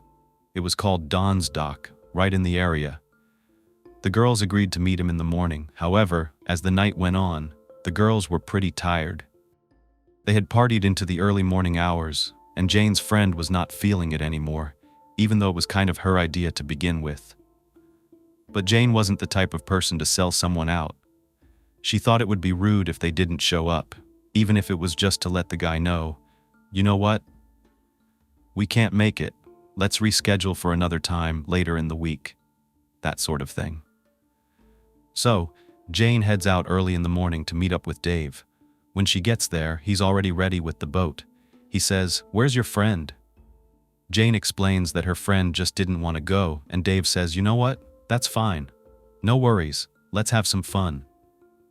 And they actually did. They spent the entire afternoon going up and down the intercoastal waterway. This is the area right here in between all these little islands, so to speak. It's very calm, with lots to see, big houses, waterfront restaurants. It's very nice. Dave acted like a tour guide, showing her all around. They had a great time. He even brought fishing poles and showed her how to fish, and they did that for a little while. He wasn't acting strange at all. He was normal and very cordial. They were together for a few hours. This wasn't just a short date, it was an all-day affair, and they had a lot of fun. So much so she agreed to come back for a sunset cruise. Dave told her to grab her camera and try to convince her friend to come out because she wouldn't want to miss this opportunity. It was an amazing chance to get pictures of the sunset over the water. Of course, Jane was in. She agreed and was excited. She told her friend how fun it was and what a relaxing day she had on the water. But for some reason, her friend had no interest in going with her on a night cruise. Maybe she had some kind of intuition, but Jane was not going to stand up Dave, especially after all he did for her that afternoon. So she goes back to the dock before sunset to meet him again, camera in hand. This time, when Jane explained that her friend declined, Dave did seem kind of disappointed. But it was more about how her friend was really going to miss out on some very remarkable moments on their Florida vacation. The thing is, Jane was not familiar with the waters. She wasn't aware that Dave wasn't taking her on the same route they did before. This time, they were headed out to sea, out into the vast waters of the Gulf of Mexico. Does it sound familiar? It's a much different area. No people, no restaurants, no one can hear you scream. This is the same goal that investigators believe the Rogers were taken before they were thrown overboard to drown. All of a sudden, it seemed like Dave's personality kind of switched. The further they got from the shore, he seemed to be more agitated. He did explain that they were going to go to a more open water area because the pictures were better. Nothing would obscure your view. Jane was fine with that, but she did tell Dave she needed to be back at the dock before it got dark. So they anchored. Dave took out the fishing poles again, telling her, "You know what? This is a great time to fish when the sun goes down because the fish come out to eat." Jane was snapping pictures the whole time. Dave took the camera and got some really nice shots of Jane on the boat, with her fishing, the sunset, and Jane took pictures of the sunset too, and of Dave. Then, all of a sudden, there was some urgency to stop fishing, which was fine with Jane. She didn't mind because it started to get dark, but instead of turning back, Dave moved in on Jane and made a move on her. Jane kind of figured this would happen. Like, why would this guy, this random guy, take you on this random tourist ride without expecting something in return? It shouldn't be like that, but she kind of just had this feeling, and it was happening. At first, it started with a hug, but Jane just wanted to make him aware she wasn't interested in going any further, especially because her friend was expecting her back soon. Well, that did not go over well with Dave. He became visibly upset. He started to speak to her in a really rude tone of voice, and then grabbed a hold of her and began to force her down. Jane realized that Dave was going to have sex with her no matter what. Still, she tried to push away. She told him no and warned him, "If you do anything to me, I'll remember your face and I'll go straight to the authorities right away." Jane was struggling and screaming. At this point, Dave said, "What are you going to do? You're wasting your time. No one is going to hear you. And then what are you going to do? Jump?" He told her, "Good luck with that. These waters are infested with sharks." But Jane thought about it. She could see the lights of the shore, and though they were far away, it was better in her mind at that moment than to let this man have his way with her. He told her to stop screaming or else he was going to take some duct tape and put it over her mouth, and that really scared her. She couldn't imagine not being able to breathe out of her mouth. Then Dave said something. He asked her, "Is sex really something you want to lose your life over?" Wow. He really said that. It's unbelievable. Sometimes I want to ask these same men, is sex something worth killing someone over and then going to prison for the rest of your life or getting the death penalty? All of this scared her into submission. She knew no one was going to hear her scream, and she realized that if she didn't let him do what he wanted, he was probably going to kill her.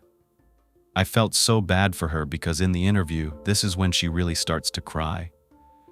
It was this part of the story because she blamed herself. She said it was her fault that she made so many mistakes, that she was always taught not to talk to strangers, and especially not to go somewhere with one. And now look at her. She thought, here I am in this compromising situation, and then she thought to herself, I should have known better. So many thoughts were going through her head, but she let Dave have his way with her. She knew there was no other way. Afterward, this man gives her some water and tells her to wash herself off. Then he grabs her camera, removes the film, and throws it into the water. He turns on the boat engine and just goes right back to the shore. At this point, Dave's demeanor changes again. He seems scared. He even starts to get sick and leans over the boat and throws up. Then he apologizes, saying, I've taken something from you that you can never get back. Jane didn't know what to think of all this. A man who had just done something terrible to her was now talking to her like a friend. And it didn't stop there. He told her he knew she was going to report him, but he begged her to wait a little while. He said, my mom's sick. I don't want the police to show up at her door and give her a heart attack because it would probably kill her. Jane thought that he was being genuine until she realized he was most likely scared because he probably planned to kill her, but realized her friend could identify him. Now he had to let her go. So that's why he was probably throwing up. He was scared. Soon enough, they were close to the dock, but Dave didn't drop her off there. He took her to a darker, more secluded spot where she actually had to wade through the water and climb up an embankment with no clothes on from the waist down. She finally got back to shore, and this poor woman, God, I feel so bad for her. She's so lucky to be alive. She was able to finally get back to her room, and she kept her word. She went straight to the police and reported what had happened. The police tried to find this Dave Posner person, but he didn't exist. He had given her a fake name, of course. There was nothing for them to go on, and Jane was set to return to Canada. She really thought that he would never pay for what he did to her. At this point, though, the Florida investigators truly believe that Jane's case is connected to the Rogers murders. Both involved women who were from out of town, were targeted, and didn't know the area well. The man offered to help them in one way or another, kind of befriending them, then offered to take them out on a boat ride, a sunset cruise at that. The duct tape, the threats, the blue and white boat, the fact that they happened 2 weeks apart, and they involved forced intercourse, leaving the women with no clothes on from the waist down. These similarities are too many to ignore. Even though Jane got away, he did threaten to kill her, especially if she tried to resist. There were way too many similarities for this not to have been the same guy. Remember the tip that initially came in from the lady who said, I saw the car at the boat ramp at 2 p.m. Well, this was kind of brushed aside, not really taken into account, because once the investigators developed the photos, they saw that this was probably around 7:30 or 8 that the women met this man at the boat ramp. Think about this. What if another connection between Jane and the Rogers women was that they did go on an afternoon boat ride first, just like Jane, and everything was fine, just like it was with Jane? Recall the picture of Michelle later that evening. She had a sunburn. Of course, she's been in Florida for many days, it's hot and sunny. But what if this is this guy's MO? To make it seem like he's Mr. Nice Guy, take you out on this normal boat ride, then invite you back for a night cruise, just like he did with Jane. The Rogers could have done the same thing and gone back at 8 p.m., believing, just like Jane did, that nothing was going to go wrong and that this man was going to be a tour guide, not a killer. Typically, these kinds of boat rides are quite pricey, and we know that Joe used a discount card for the hotel. They didn't have a lot of money to spend for the three of them to go on a boat ride. So they could have thought that this was a pretty good deal, this nice man going to take them out on a cruise for the sunset. It just makes more sense to me, especially if this was the guy. I really saw that as a connection, and it was just a possibility that was not discussed again. But back to the story. Jane also kept another promise, that she wouldn't forget what that man's face looked like. She helped the sketch artist create a composite of the suspect, and this is what it looked like. The man was said to be about 5 feet 10 inches, with a medium husky build, 33 to about 40 years old, with light hair and a mustache. Jane was even able to remember what the boat looked like in detail. It was an older boat with a blue faded hull and a dark-colored canopy that was down. It had a single white engine that lifted up, a completely open interior with 2 places to sit on the stern and back, and a spongy black material covering the steering wheel. There was a storage area up front where you could actually step down into it. The boat had a windshield and 2 seats up front. Jane remembered a lot. Investigators were anxious to get this information out to the media. Before the investigators left Canada, Jane provided them with one final detail about the assailant. She said that the man told her he owned an aluminum business and that his house was about 2 hours away by boat. The investigators had a lot of hope. They were certain that someone from the area would recognize this man, or his boat, or both. The very next day, the story was on every news station. They ran the story everywhere. At the time, this was the most important case. Everyone at both of these departments was working on it. Hundreds of hours went into it, with the hope that this composite and the boat sketch would lead to a tip that would solve the case. But it didn't. Hundreds of tips came in, but none of them panned out. There was one that seemed really promising. At one point, a guy with an unlicensed boat was giving boat rides to tourists at the dock where they found Joe's car. The detectives tracked this man down and discovered some compelling information about him, including his arrest for several crimes: burglary, grand theft, aggravated assault with a deadly weapon. This man lived only about 5 miles from that boat dock, so they questioned him at his house. When they arrived, they found a blue and white boat parked there. Their inspection of the area revealed concrete blocks very similar to those tied to the victim's ropes. A spot on one of the concrete blocks appeared to be a dark stain, which they thought could be blood. When they peeked inside the boat, they saw rope, the same type used in the murders. It seemed like this guy was a real potential suspect. They knocked on his door and questioned him with his wife. They asked him what he was doing on the days of the murders. The man told them he was fishing with his friends in his boat. The detectives realized that he had just placed himself on the bay when the Rogers women were thrown in. But then he pulled one of the detectives aside. He didn't want his wife to hear what he was saying and said, "Listen, I wasn't fishing on the night of the murder. I was with my girlfriend." He gave them her information, and this was his alibi. It was confirmed. He agreed to take a polygraph, and he passed it. They cleared him. But I hope that these investigators let that poor woman know that her husband was guilty of at least one thing: being a cheater. Once again, they were at a dead end. They felt helpless, but were determined to bring justice to the Rogers family. To inspire themselves to keep going, they displayed photos of Joe, Michelle, and Christy on their whiteboards to remind them why they had to keep fighting for the truth.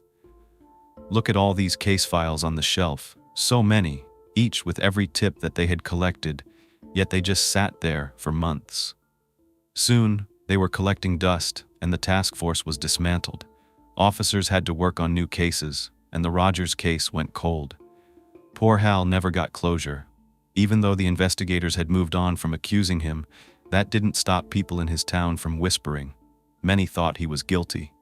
They couldn't fathom that the Rogers women were just randomly chosen out of thousands of people who take trips to Florida. It was hard for me not to feel bad for Hal, especially when I heard that the hotel still charged Joe's credit card for the entire stay. Even though she and her daughters had merely hung out in the room for a few hours before they were brutally murdered, the room was still checked in under her name and not checked out of until a week later when the police arrived. So, it was still Joe's responsibility to pay, as far as the hotel was concerned. Hal was stuck with the bill, which came out to $321.46. He didn't dispute it either, he just paid the bill. That was closure, though. He even tried to get some by actually taking the same trip on the same route his wife and daughters took. He drove from Ohio to Florida and stopped to see the place where their bodies had been found. He left a few days before Christmas and actually placed wreaths in different locations, especially where the Coast Guard had responded. Hal was depressed for a long time before the murders, and Joe was the only one who could be there for him, to be his rock, to pick him up when he was down. But now, she was gone. He was more depressed than he'd ever been. He even thought about ending his life so that he could rest in peace with his family. But somehow, he found the courage to press on because he wanted to see the killer brought to justice. The year anniversary was approaching, but time stood still inside the police station where all the Rogers files lay unopened. But that was about to change. Sergeant Glenn Moore was transferred to the homicide department as the new supervisor. He had worked on the Rogers case when it first broke, but only briefly. However, this was the one case that stuck with him, especially because he had two daughters who were the same age as Michelle and Christy. He was determined to breathe new life into this case, so he asked all the investigators who had worked on the case previously to brief him on what they had already found.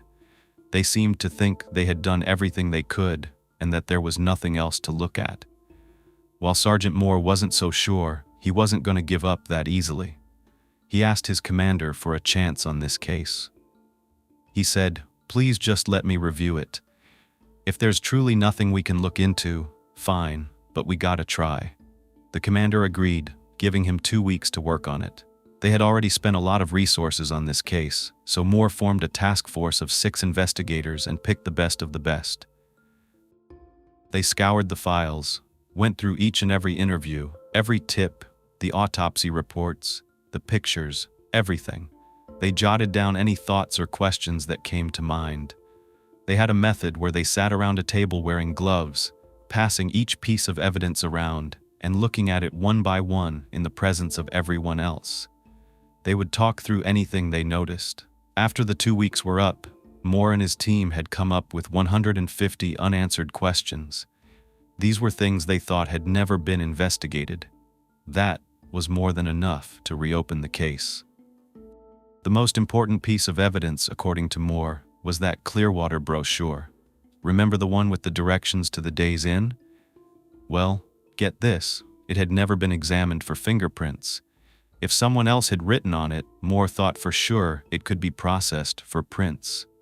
Not only that, it was already noted that the brochure had directions to the Days Inn at the crossroads of Boy Scout and Columbia written by Joe. On the map, there was actually a circle drawn around the Days Inn, but a second area was labeled with an X. Sergeant Moore believed that the Rogers family had encountered their killer at the spot where the X was marked. However, he had to discover where this was and why the women were there. As you can see, this is a very ambiguous area because the map isn't detailed. The X could be anywhere. It wasn't to scale, and there were no landmarks on the map. Really, there were only a few different areas. So how could they figure out where this location was? Moore was kind of desperate. He decided to ask someone outside of the investigation. He wanted someone to think like a tourist, so he asked his wife of 20 years, Carol. She was a mom, and he said she could probably think like Joe. They drove together the same route Joe would have driven to get to the Days Inn. Carol realized something. She said that if you weren't familiar with the area, it would have been very confusing. One of the roads looked like an exit, but wasn't. She believed what happened was that Joe thought she was getting off at an exit, but instead took a wrong turn. So, instead of going the right way, Moore and his wife took the wrong turn on purpose and ended up near a McDonald's. Carol believed Joe probably pulled over to try to get her bearings straight, to look at the maps and say, "Okay, where are we? Let's look at some landmarks. We're gonna be fine. We'll get there." That is when they believed she encountered the killer. Just like Jane said, he was friendly and seemed to want to help. He probably acted the same way with Joe, making that X on the map. It really did match where the McDonald's was. After thinking about all this, Moore believed the killer went one step further to pretend that he was genuinely concerned. He thinks that he called the Days Inn and asked if the women had made it there safely. When he gets transferred to the room and speaks to them, this is when Moore believes he offered to give them a ride on his boat. Remember, the directions were written by Joe on the Days Inn stationery. It makes sense that if she was on the phone, she would grab the stationery and mark down the directions. The stationery came from the hotel room, unlike the brochure that was already in the car. This made sense to me too, so orchestrated and creepy. So now, instead of focusing on the map, the detectives decided to focus on the handwriting itself. It was very distinctive, but of course they didn't have anything to compare it to. They weren't sure how they could use it to find any connections. But it turned out there was a palm print lifted from the brochure, so if they could find someone whose handwriting matched, they could use the print to connect them to having been with the Rogers before they died. However, this wouldn't prove that they were the killer, but they had enough information to believe it probably was. What they really wanted at this point was a profile of what a person who carried out a crime like this might be like. The FBI stepped up and agreed to allow their Behavioral Analysis Unit, BAU, to create a profile of the killer. Here's what they compiled. They believed he was a serial killer and that it wasn't his first time doing this. He would likely do it again until he was caught, but next time he would be more careful. He would make sure to do a better job to avoid getting caught, leave behind less evidence, and ensure the bodies were hidden. Because it had been almost 2 years since the murders, and he hadn't been caught, the BAU believed he was confident in his abilities to keep killing and going undetected. However, he wouldn't look like a killer in their perspective. He would be the guy next door. He'd blend in.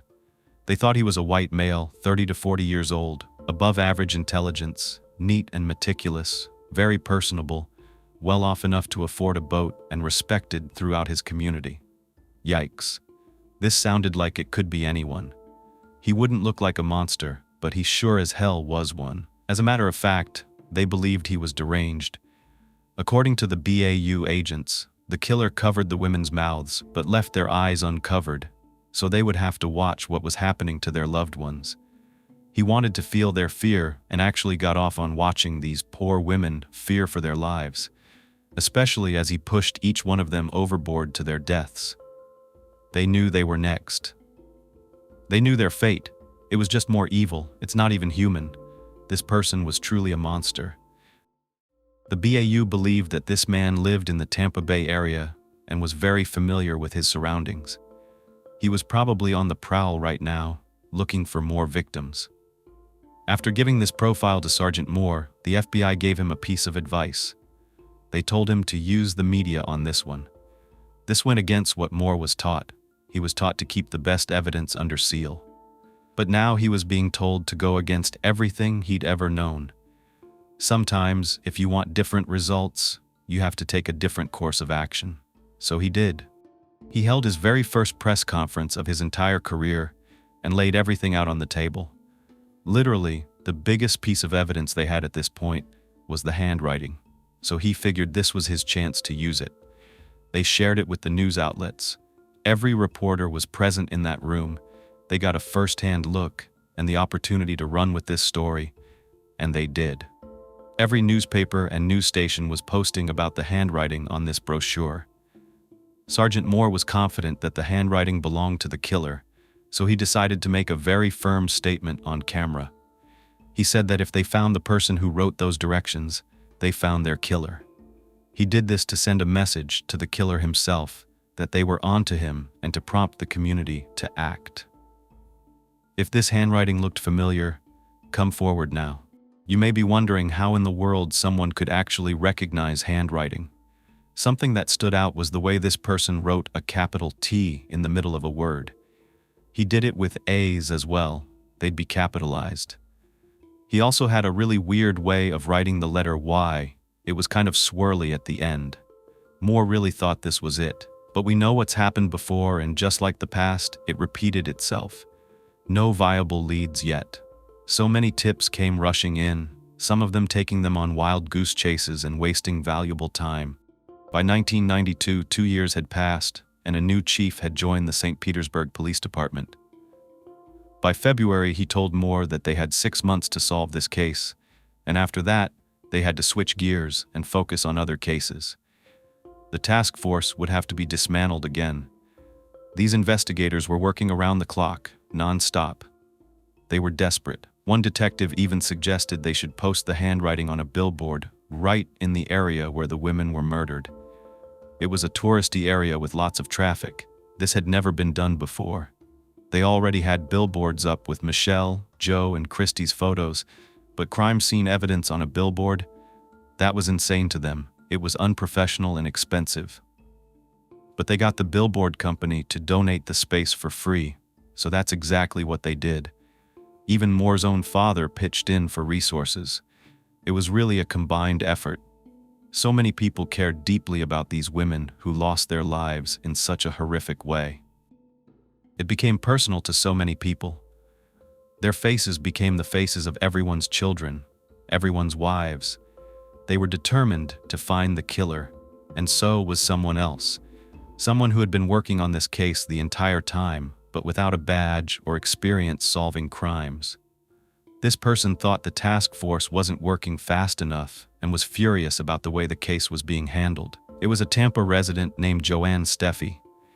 She called the police department specifically asking if she could speak directly to Sergeant Moore. Usually, calls like this would not be transferred, but Joanne said she knew who killed Joe, Michelle, and Christy. At this point, the investigators needed all the help they could get.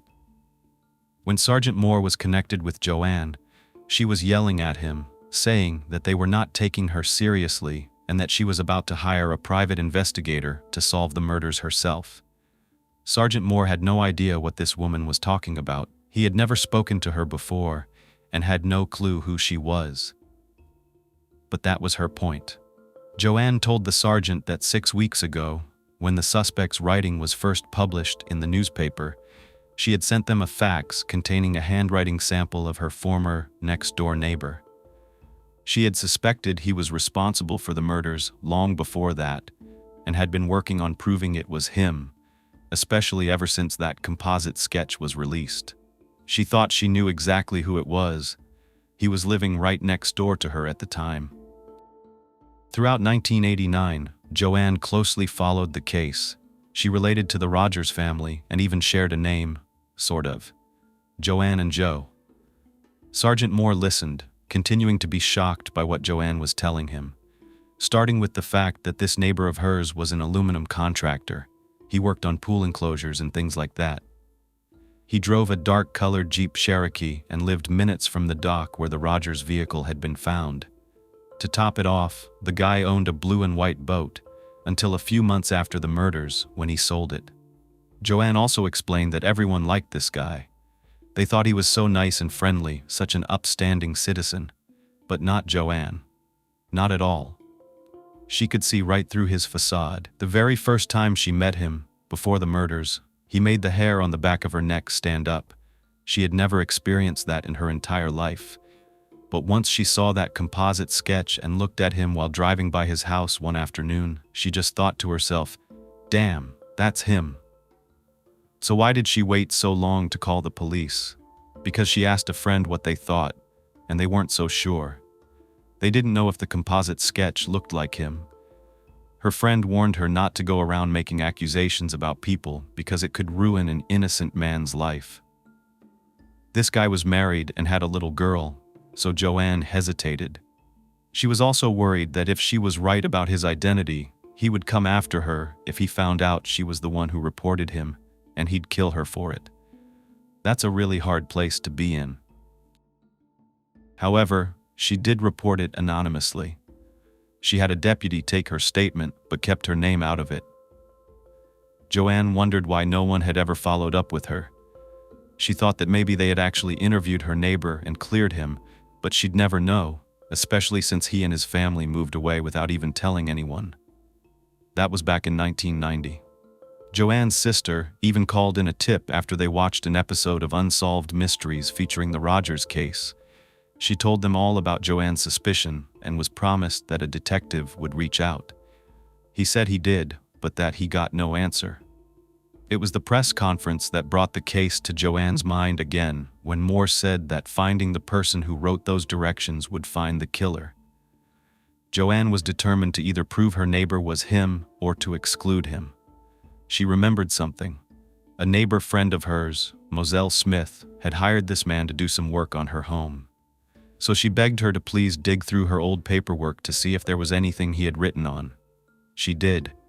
She found the contract and the check that he signed. Joanne took both of those documents and faxed them over to the sheriff's office. She waited, but it just got lost in the sea of other tips and hundreds of other documents from people claiming the same thing. But when that billboard went up, after she had already sent everything over to them, she became furious. She just kept wondering why they hadn't looked at what she faxed. It was Joanne's persistence that really paid off because finally they were taking a look. However, visually, they weren't sure it was a match. The contract was on a carbon copy, not the original one. It was very faded. But to me, it looks exactly like the handwriting on the brochure. I can see those tears clearly, but they just couldn't be sure. However, once they got a picture of the man Joanne was talking about, they were stunned by his resemblance. His name was Oba Chandler, not Dave Posner. When they were provided with his old address, they noticed it was on Dalton Avenue, right near that McDonald's, where they thought Joe might have stopped, and only 2 miles from the boat ramp. They did a background check on Oba Chandler and were shocked by what they found. He had an extensive criminal record, even as a juvenile. Oba Chandler had 18 offenses listed from Florida and Ohio, including armed robbery, evading prison, counterfeiting, and a charge for disorderly conduct in 1971, where he was caught peeking into an apartment window and touching himself. Running his name through every available database, the task force discovered that in 1992, Oba Chandler was 45 years old, married, had a young daughter, a toddler at the time, and was living near Daytona Beach in Port Orange, Florida, about 2 hours away from Tampa. The detectives felt they had enough information to consider Oba their prime suspect. They set out to interview people from his neighborhood, and it was chilling to hear what Chandler's neighbors thought of him. He was seen as friendly and normal, but the creepy part was that he would offer neighborhood kids a ride on his boat and take them fishing. Despite having met Joe, Michelle, and Christy before their murders, they still needed more evidence to prove Oba Chandler's involvement. That's where Jane came in again. An investigator and an assistant from the district attorney's office flew to Canada with a photo lineup. They wanted Jane's assistance in identifying her attacker from 6 photos of different individuals. When she went through them, she got to the 3rd photo, held it close, and her face flushed. She finished the lineup but went back to photo number 3.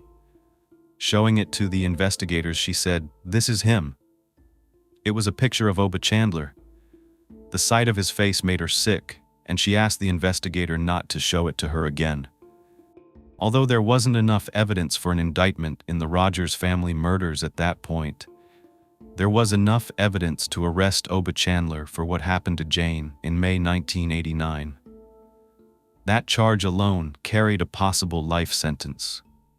They could use this to get him off the streets and keep him under surveillance while they built their case against him. Oba Chandler was placed under 24-hour surveillance. Planes flew over his house, and detectives in unmarked vehicles kept watch during the day and night. However, the detectives lost track of him on the day he was supposed to be arrested. He drove away from his house, and despite the operation being set up, the detectives lost sight of him. He headed toward Georgia, and there were concerns he might cross the border and be outside their jurisdiction. They saw him stop at a stereo store and planned to arrest him when he returned to his car. But as luck would have it, a violent thunderstorm rolled in, obscuring visibility and grounding the planes. Chandler drove past the detectives unnoticed. A week later, Oba's wife received a call from Georgia. Oba was on his way home. The detectives followed him as he pulled into a gas station and surrounded him. He never resisted. When he asked what he was being charged with, they told him it was for sexual battery. Oba responded with an eerie calmness, as if he was expecting it. He even tried to make a deal with an officer, suggesting he could provide information about a man who turned back odometers on cars, a crime they considered insignificant compared to a triple murder. This seemed odd, as if Oba knew exactly what he was truly being arrested for. During the car ride back to Tampa, Oba complained about his hands being cuffed behind his back and repeatedly asked if they could be cuffed in front. The detective remembered the cinder blocks tied to Joe, Michelle, and Christy's bodies, the ropes around their necks, their hands tied behind their backs, and their ankles bound together. So he told Oba, "Your handcuffs are fine. Deal with it. The suit is a monster. It reminds me of the tourniquet color. I don't know if you remember that when I did it so long ago. That man had created a device so that he didn't have to use his hands because it hurt when he would strangle his victims." That was a totally different case, but back to Oba Chandler, another little crybaby. When something happens to him following his arrest, Sergeant Moore and the detectives from his task force wanted to question him, but he lawyered up right away. They needed an indictment, so the district attorney was worried that there wouldn't be enough proof that Oba did more than meet these women and kindly give them some directions to their hotel, regardless of his past criminal record. Here's what they laid out as the state's potential case. It's believed that Joe Rogers had pulled off the highway at the wrong exit while she was driving along I-275 between Orlando and Tampa. While Joe and her daughters tried to figure out their location on the map, they met up with Oba Chandler.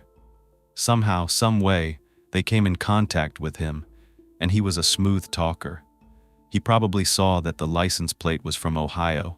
This would have helped him appear less threatening, like he was a good old country boy because he's from Ohio. So he probably used that to bond with these women. Later that afternoon, they think that Oba Chandler called their hotel to check up on them and appear to care about their well-being, making sure that they made it there safely. That is when they believe he offered to take Joe, Michelle, and Christy out on a sunset cruise. He would tell them what he told Jane, that there wasn't anything like the sunset over Tampa Bay. He probably lured them with the promise of beautiful photos. Those on the force believed that Oba was coming off a high that he had gotten from committing the acts on Jane just 2 weeks earlier. He was confident that he could take on 3 victims. It could also have been a fantasy for him to have more than one woman at once so that they would have to watch each other in fear. Considering that he kept asking Jane, "Why isn't your friend coming?" This time, he was prepared with his duct tape, his ropes, and cinder blocks. When Oba dropped the Rogers women on that boat in the middle of the bay, he probably used a weapon to gain control over them and then forced them to tie one another up. Or maybe he did it himself. Either way, afterward, Oba forced the 3 women to watch as each one of their loved ones was violated. And then who knows what else he did to them. They just sat there in fear. They were helplessly bound. They couldn't do anything.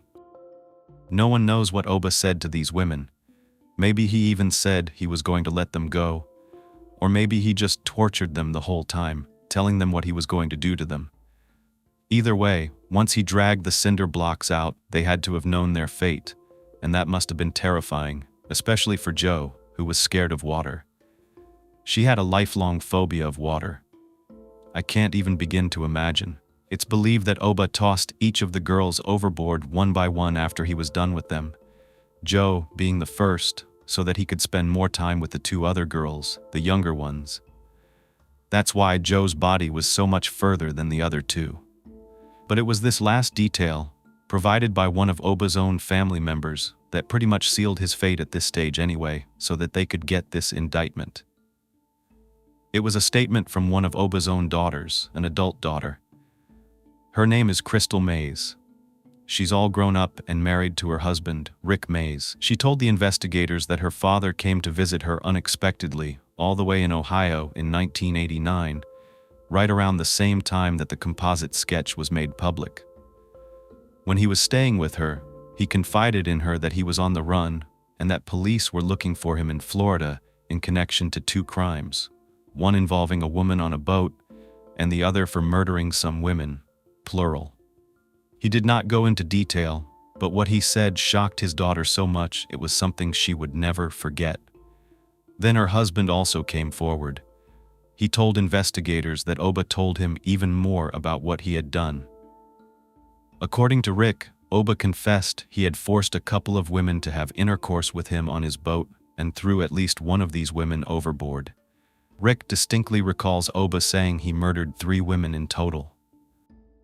After hearing the state's evidence, the grand jury indicted Oba Chandler on 3 counts of first-degree murder in November 1992. In the months that followed, the prosecutors continued to search for more evidence because they knew that the defense would try to poke as many holes as possible.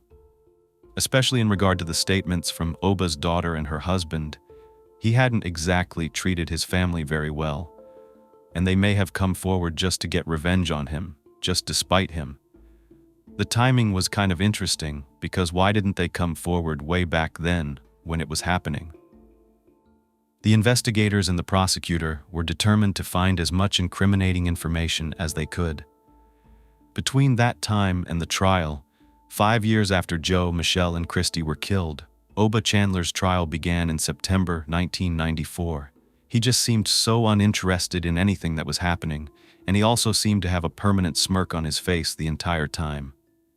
As usual, Oba and his current wife, Deborah Ann Whiteman, were married 1 year before the murders. In 1989, Oba's wife gave birth to their daughter, Whitney. However, unbeknownst to Deborah, this was actually Oba's 8th child, and she was his at least 3rd wife. There could have been more. While his wife was pregnant in 1989, Oba founded Tampa Custom Screens, an aluminum contracting business. He was unlicensed, by the way. Using the profits and his personality to gain more and more clients, he bought a 21-foot blue and white Bayliner boat. But well before Oba became this successful husband and father that he appeared to be in 1992, he had a very different life. He was born in Cincinnati, Ohio on October 11, 1946, to Oba Chandler Sr. and Margaret Johnson. He dropped out of school when he was only in 8th grade, and as a child, when he was 10 years old, his father took his own life by hanging. His mother blamed his father's death on him, and Oba was so enraged about losing his father that he jumped into the open grave during his burial while the dirt was being put on top of it, just to stomp on his father's casket. Wow, if that's not a sign of what the future may hold, I don't know what is. But I guess everyone grieves differently, right? When he was 14, he started stealing cars and was eventually arrested as many as 20 times before he was 18 years old. As an adult, I mentioned his record included counterfeiting, burglary, kidnapping, armed robbery, and peeking into a woman's bedroom while touching himself. But you know what he was really doing? He also broke into a couple's home in Florida. He tied them up, robbed them, and then brought the woman into a bedroom and made her undress and act on point. He would probably have done more, but it seems like he ran out of time. He was apparently with an accomplice, so he could only go that far. But he took out his firearm and rubbed it across this poor woman's stomach. That is so gross. However, though he still managed to get some women to like him, most of Oba's early adulthood was spent getting married and having children. As I said, he has been married at least 3 times and has at least 8 known children with 7 different women. Then he took a little break from being a family man and went into the United States Marine Corps. At the end of his military service, he was honorably discharged. Oba's newest wife, Deborah, did not know that her husband had been imprisoned numerous times for various crimes. When Oba's wife discovered her husband's past, she realized, you know what? He's probably still committing crimes.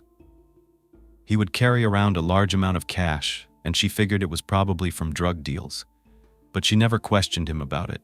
She just figured, you know what? That's just the way he was, and she accepted it. They were married on May 14th, 1988. Just 7 months later, they moved into their Dalton Avenue home in Tampa, in the exact same neighborhood as Joanne Steffi. In February of 1989, their daughter Whitney was born. Oba loved his daughter. He was a doting father and very attached to her. However, in the fall of 1989, Deborah began to notice changes in Oba's attitude. He would have a short fuse, be short with her, and yell a lot more. He wouldn't even have sex with her anymore, and they weren't sleeping in the same bedroom for months. This specific home, the one on Dalton Avenue, was on the water, and that is where Oba kept his boat. It had access right to Tampa Bay through a canal in the back. Look, you can see it right here. Very easy for him to come and go whenever he wanted, also making him very familiar with the waterways. They found out he owned this boat at the time of the Rogers murders, but then he sold it just 3 months afterward. As soon as that composite sketch was released, Oba skipped town. He left Deborah and Whitney behind. Deborah had a feeling when she saw that sketch that it was her husband, but she hoped that it wasn't. This was the time that Oba left Florida and went to Ohio to stay with his adult daughter, Crystal. While he was there, he apparently called Deborah and said, "Hey, had the police come looking for me?" She said no. Later, Crystal contacted Deborah when Oba wasn't around and admitted that her father had just confessed that the police were looking for him in relation to a triple murder from May of 1989. Deborah didn't believe it. She said, "Look, there are no murders and no one is looking for Oba." She genuinely thought that Oba was having some kind of mental break and wasn't living in reality. She really did not think he was a murderer. However, when Oba returned to Florida in November of the same year, 1989, Deborah did confront him. Not about the murders, but about the Canadian tourists. He denied having anything to do with it. Deborah tried finally to just get past it all, and somehow she did convince herself that the sketch did not look like her husband at all. But as Joanne Steffi mentioned, the family up and moved in 1990. They relocated to Port Orange. When they moved, they literally just stopped paying their mortgage, and eventually, the bank foreclosed on that property. But get this, the current home that they were in was leased in their daughter Whitney's name, and this was because they wanted to avoid the bank looking for them. They were able to get past their terrible credit that they destroyed from not paying their mortgage and rent a home. Oba was actually working as an informant for the U.S. Customs and Drug Enforcement Agency at the time. Don't ask me how he was able to get this job, but at that point he was actually setting up drug deals and outing members of drug rings. By September of 1992, Oba was back to being a criminal himself. The rent couldn't be paid, and he was desperate, so he robbed someone and then pawned their jewelry along with his wife's gold earrings. So now we're up to date on most of what Oba's life was like before the murders, during and after.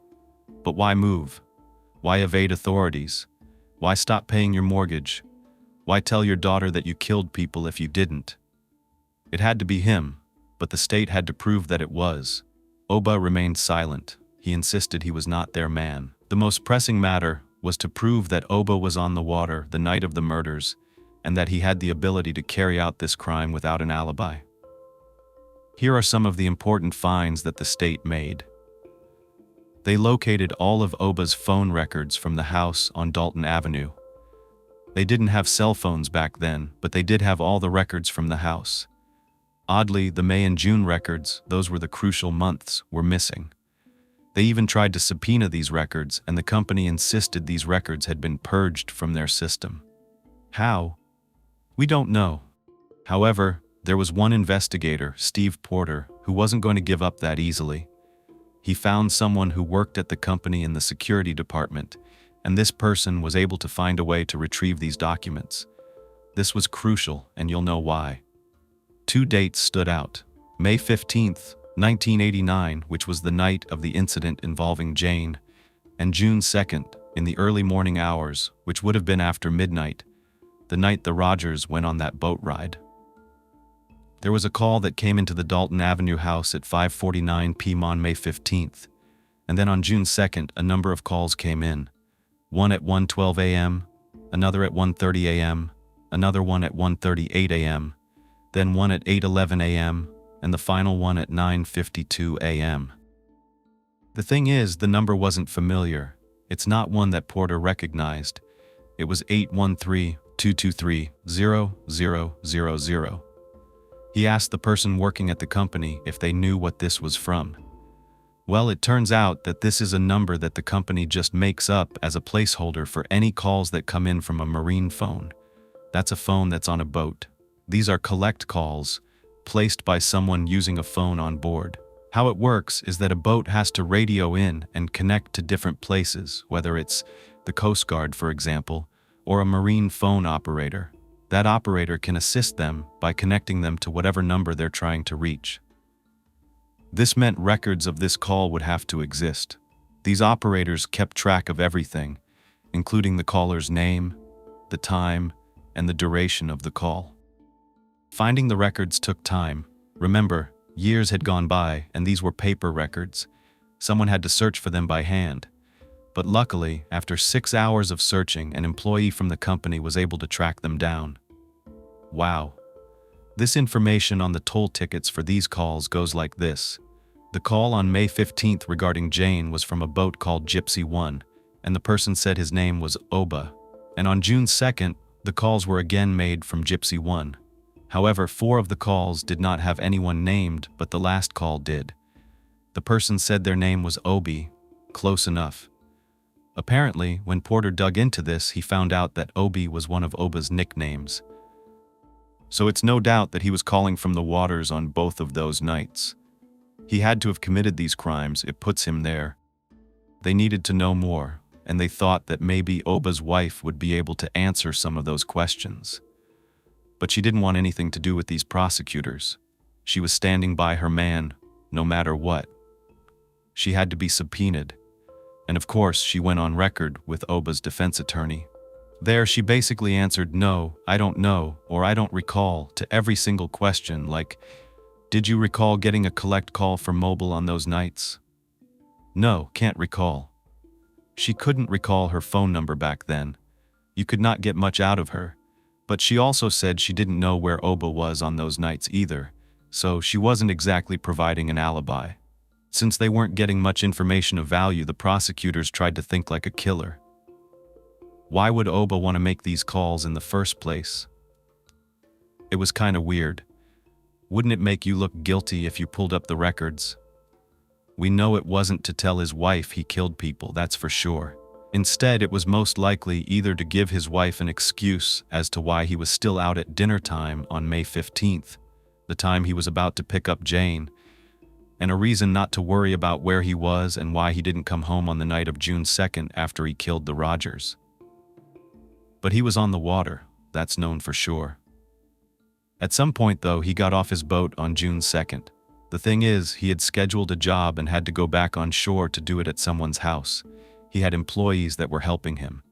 At 7:30 a.m., a worker saw him at the work site, but records put him back on the boat, making a collect call at 8:11 and 9:52. Why? You watch a lot of true crime, so you probably know many killers go back to the scene for 2 reasons. 1, to see if they got away with it. 2, to see if the cops had come, if the investigators were there, if everything was unfolding. Or in this case, perhaps to make sure his secrets were still hidden under the dark waters of the bay. But we know they weren't. Recall the first call that came into the Coast Guard around 9:15. He was on the water when that call was made. He probably saw them taking the bodies out of the water, watching this unfold. He was on the water at 9:52. We know that the next call came in around 10 o'clock. He was still on the water, watching. We don't know if Brian Kohberger is guilty. He hasn't gone to trial yet. but his phone apparently, allegedly, pinged in the area where the murders occurred the morning after. Why? Well, maybe for the same reasons that Oba had come back to the area. If they were the killers, why else would Oba stop working and go out on the water? It's not like he was a fisherman. It took time to get back on his boat and get all the way out there. This wasn't some leisurely morning cruise on a workday. Right now, his defense attorney Fred Zenobio was working on the reasons his client would give. Meanwhile, the prosecutors, Bruce Bartlett, Bob Lewis, Jim Halleckson, Doug Crow, and Glenn Martin, were working against everything they thought that Zenobio would throw at them. These were seasoned attorneys, with Doug Crow being very well known as someone to fear. He could never forget one detail. He didn't even need notes. You can thank Aaron Brockovich. He knew everything about his cases and was the lead prosecutor. 5 years after the murders, he was the first to speak at the trial in September of 1994. He told the jury that they would hear evidence of all the things I've already told you thus far, and that he would prove that the 3 Rogers women were killed by Oba Chandler in the middle of the open water where no one could hear them scream, offer them help, or see who did it. So what did the defense have to say? How do you explain all these connections that the investigators had made?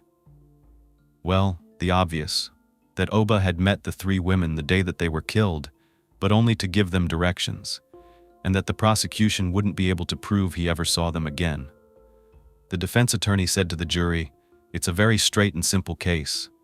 They have the wrong man. There is nothing more than circumstantial evidence and nothing concrete that connects Oba to the crime." He even admitted that his client met Jane, whose real name is Judy, by the way, but she wanted to remain anonymous or did not add her full name to the case.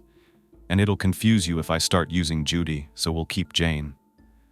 But yes, he admits his client took Jane out on a boat ride, but he glazed over the attack and then dropped quite a bombshell.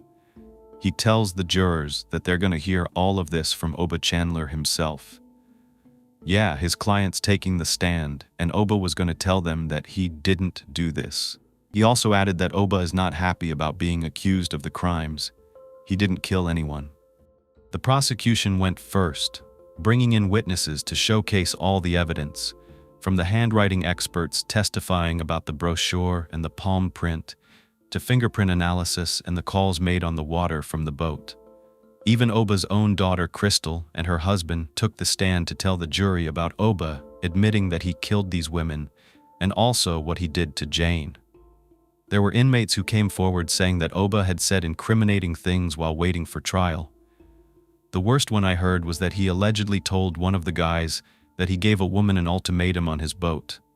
F me or swim. That's disgusting.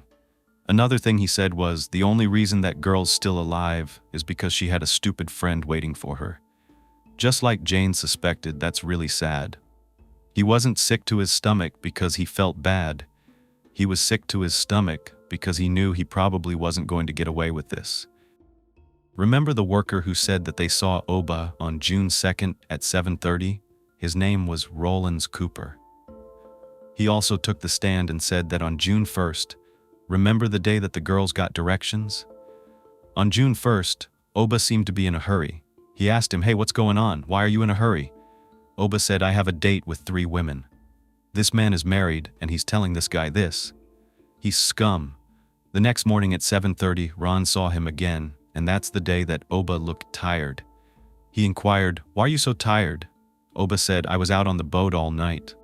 Well, on cross-examination, the defense attorney ripped into Mr. Cooper. He said, "You and Oba, you just don't like each other. You had a falling out over money, and now you just want to lie for revenge." But that's kind of an extreme lie over an argument about money. Then, of course, Jane took the stand, and it was an emotional day. The defense tried to get this testimony barred, but the evidence was crucial. It showed a pattern and was relevant to pass the legal standards to be admitted. She talked about everything we know happened, including the man sitting in the courtroom being the guy who forced her to have intercourse, and then wiped his prints from her camera after he threw her film overboard. The jurors cried. You could tell how compelling this testimony was. But the defense brought in other witnesses, people who said they saw the girls with other people. saw Joe, along with some guy. Another one said they saw both of the girls at the mall with a young boy. And someone else said they actually hung out with Michelle and Christy and saw them get into a shiny, black car. But the prosecution poked holes in all of these theories. The theory that someone else could have killed these girls. And then it was Oba's turn. It's not every day that the defendant takes the stand. This was huge. The courthouse was packed. It was packed every day. But this day in particular, Oba was speaking for the first time. Everyone wanted to hear it. He used a very soft-spoken tone and told the jury that yes, he ran into the Rogers women on June 1st. He had just finished a job and needed to get some gas, so he went to the local gas station off Interstate 4, close to one of the exits off the highway. When he came out of the station from getting a pack of cigarettes, he saw Michelle in the parking lot. She came up to him and asked him if he knew how to get to the Days Inn. He said he began to give her some directions to a different Days Inn, but then all of a sudden, he heard something. He turns and another young girl pokes her head out of a window of a car and corrected Michelle, stating it's the Rocky Point location. So Oba said he gave her the right directions, explaining how to get back on the highway and make their way to their destination. He said the conversation didn't take more than 2 minutes. He admitted he wrote the directions on the brochure, but he never saw any of these women again. He never took them out on his boat, and he certainly never killed them. Okay, but then why tell your buddy that you're going on a date with 3 women? Well, he says that's a lie. But could he explain away the collect calls made to his house on June 2nd in those early morning hours? He tried to. He said he was out fishing, and he got out there around 9:30 or 10 p.m. After he was done fishing, something happened to his boat. He tried to start the engine, but it just wouldn't start. He said he could smell gasoline and was looking around, but it was so dark he wasn't able to pinpoint where it could possibly be coming from. But then after using a light, he examined the engine and noticed his fuel line had ruptured. All the gas was just pouring out from this gaping hole underneath the boat, and it was everywhere, even on the boat's deck. So he tried calling his house but had no luck. He tried getting it towed, but somehow he couldn't. So he spent the night drifting at sea, and finally, when day broke, he used his shirt to flag someone down. It was a Coast Guard crew in a dinghy, but they were busy at the moment according to Oba, so they couldn't help him. He found some tape at this point and used it to cover the hole in the gas line, but it wasn't going to work anyway because he had already run out of gas. Finally, he said 2 men gave him a tow to the marina. He bought some gas, went home, and made a couple of calls to his wife that morning before he set off. His attorney asked him one last question. "Did you kill these ladies?" To which he answered, "I've never killed anyone in my whole life. It's ludicrous. It's ridiculous." Well, I think the story is ridiculous and ludicrous. I think he's pathetic, narcissistic, and a monster. He's someone who believes he's better than everyone else, smarter than everyone else, and can fool everyone around him. Well, he's wrong. Oba didn't consider that his boat would ever be examined because he got rid of it, but the state's detectives tracked that sucker down.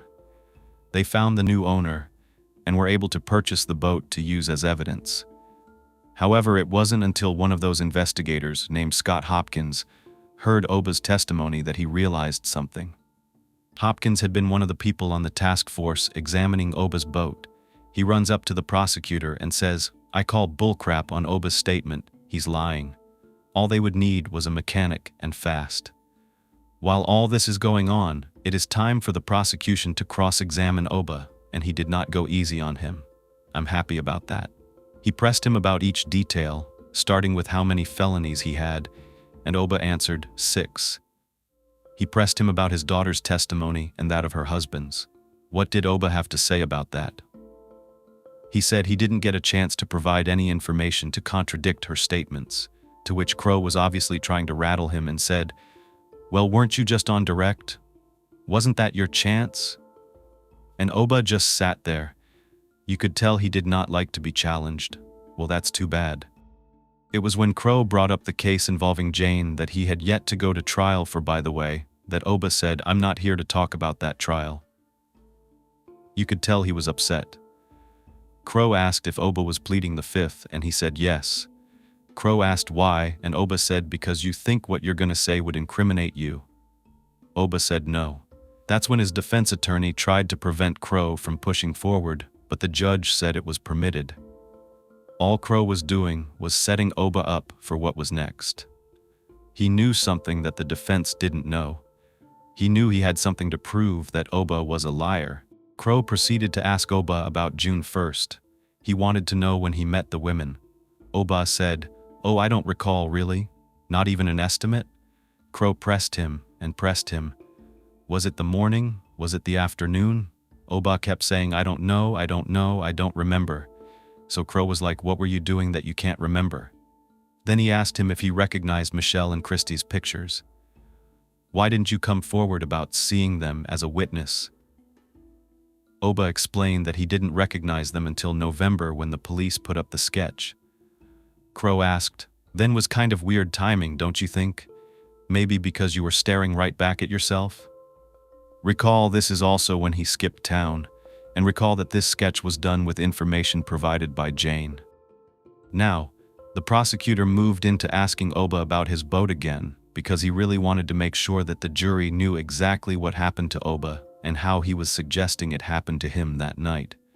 So, he asked him to tell it again, and Oba stated, my 40-gallon tank was full of fuel when I left, and it leaked out at the bottom of the boat into the bay. Crow asked, about what time did this happen? Oba said, I think it was 1 or 2 a.m. So Crow inquired about all those other hours. He wanted to know if Oba just sat there for 6 or 7 hours. Oba said, yeah, I used my light, I saw where the leak was coming from, I called home. But what about that 6 or 7 hour gap? Oba's response was, oh, I fell asleep. But Crow just kept pressing him. You didn't call a friend. Why not? And why couldn't the Coast Guard help you? Oba literally says, I feel like he slipped up here. He said, oh, because they were looking for a body on the rocks. Seriously. But it's what happened next that was a turning point. Recall Oba saying how he finally got a tow, then got gas at the marina, and then called his wife to say he was on his way home. Well, those calls were at 8:11 and 9:52 a.m., but both Rollins and the woman whose house they were working on saw him at 7:30 a.m., so it doesn't add up. The prosecutor told Oba that. He said, did you make those calls before or after you got the tow and went home? Oba replied, before. Okay, so you were still on the boat? Well, yeah. Okay, then how did you get to the job site if your boat was broken down? How'd you get there between 7:15 and 7:30, Mr. Chandler? He was stunned. You could tell he was just caught in a lie. But of course he tried to recover by saying, well, I wasn't the one that said I was there at 7:30. I don't know when I got there. He really doesn't know that much, does he? At this point, Oba actually tried to get the judge to admonish Crow, the prosecutor, for what? I don't know, doing his job? And it backfired. The judge told Oba, you need to calm down. Poor Oba, his magic wasn't working in the courtroom. The judge said that Oba should just go ahead and answer the questions, to which he responded by saying, well, he just gets under my skin, Judge. And I'm sitting there saying, then he's doing his job, isn't he? So Crow goes back to questioning him regarding Jane. The timeline of Oba's departure from Tampa when the sketch came out was kind of an odd timing. So what about all that? And Oba said, well, he was worried that he was going to get caught. But Crow said, weren't you worried about the connection? Isn't that what you were worried about, the connection between Jane's case and the Rogers case? And he said, no. I figured they would find out who killed the Rogers women. And that's when Crow literally looked at him and said, well, perhaps we have Mr. Chandler. That is such a burn. This could be a movie. It should be a movie. Then everything came together. Crow handed Oba a picture of his Bayliner boat and he said, show me where the leak was. So Oba pointed to the front of the engine, but there was an issue. The gas lines in this engine come from underneath the floor. So Crow pressed him even further. He said, oh, did it come up here from the top?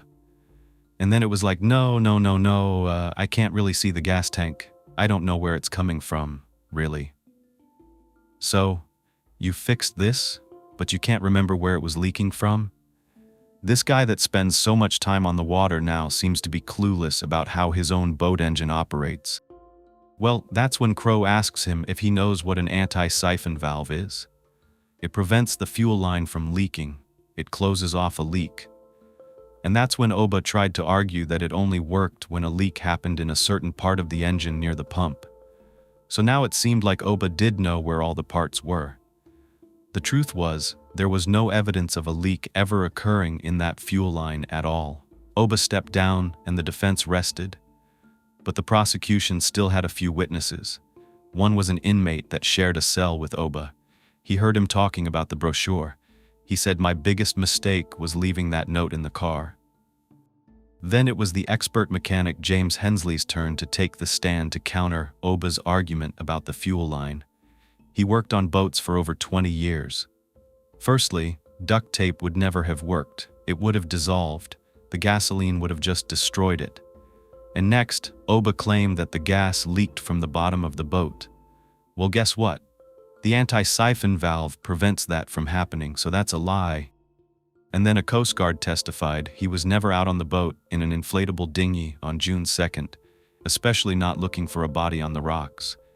The prosecution and defense had now both rested their cases. It was in the jury's hands. It took them 5 minutes to reach a verdict. 5. Guilty, guilty, guilty. So, what was the nail in the coffin according to the jury?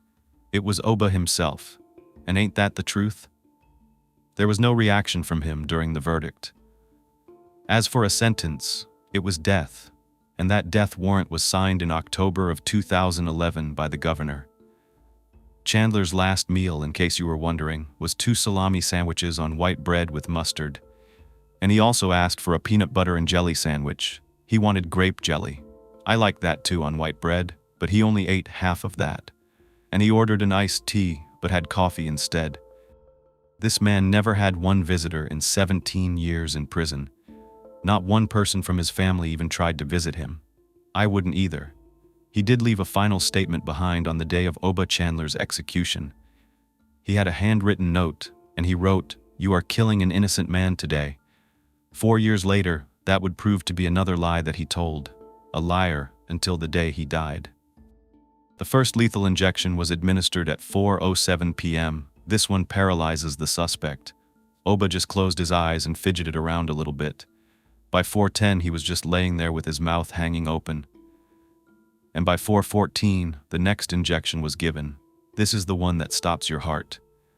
He was pronounced dead at 4:25 p.m. So remember when the FBI profiled the Rogers family killer? The first thing they said was that he was a serial killer. And I kept thinking, well, they got that part wrong. But in 2014, detectives were working on an unsolved case in Broward County, Florida, which is where I was born. It was 20-year-old Ivelisse Barrios Bejaris. She had disappeared after leaving her job at the mall on November 20th, 1990. Later that night, she was found strangled to death. Crime scene technicians suspected this was a sexual motive, so they collected semen from her body at the scene. When they reopened this case and ran that DNA in the system, they finally got a hit. It was Oba Chandler. Wow, he had killed someone after he killed the Rogers family. I was stunned.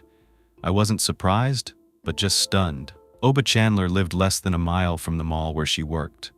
The cold case detective said that they're investigating other murders that Oba Chandler may be involved in, including Terry Ann Gilchrist. She was 35 years old, and she was 35 years old, and she was found strangled just north of Wiles Road on Coral Ridge Drive in 1990 as well. But there have been no conclusive connections in that case made. Hal Rogers remarried. He was alone for a long time, but then he finally decided it was time to put an ad in the newspaper, and that's how he met his wife Jolene. She understood death. She understood loss, because she was a widow that lost her husband, and she had 4 children. They had a connection right away, and I also liked how her name was close to Joe's name. It's like Joe and Jolene. He had another chance to have a family. Of course, nothing is going to compare to who he lost. Michelle, Joe, and his favorite little Christy. Nothing is going to bring them back. And when Hal was asked how he felt in 2011, he said, "I miss them all." Hal and his brother remained estranged from each other. And in his mind, if John had never hurt Michelle, they would have never gone to Florida. He blames his brother for his family's death, but he finds peace by believing that his family is watching over him. Why do bad things seem to happen when we least expect it? You go to school, graduate, and work hard for your future, not knowing how short your life will actually be or whether someone in your life will take it away from you. This case is one that stuck with me, and I really wanted to share it with you. It's just another one that I cannot fully comprehend because of how heartless and heinous it was. This case takes place in Farmersville, Texas. It's a small community around 45 miles away from Dallas, and it's a pretty rural community. The people who live there usually left their doors wide open.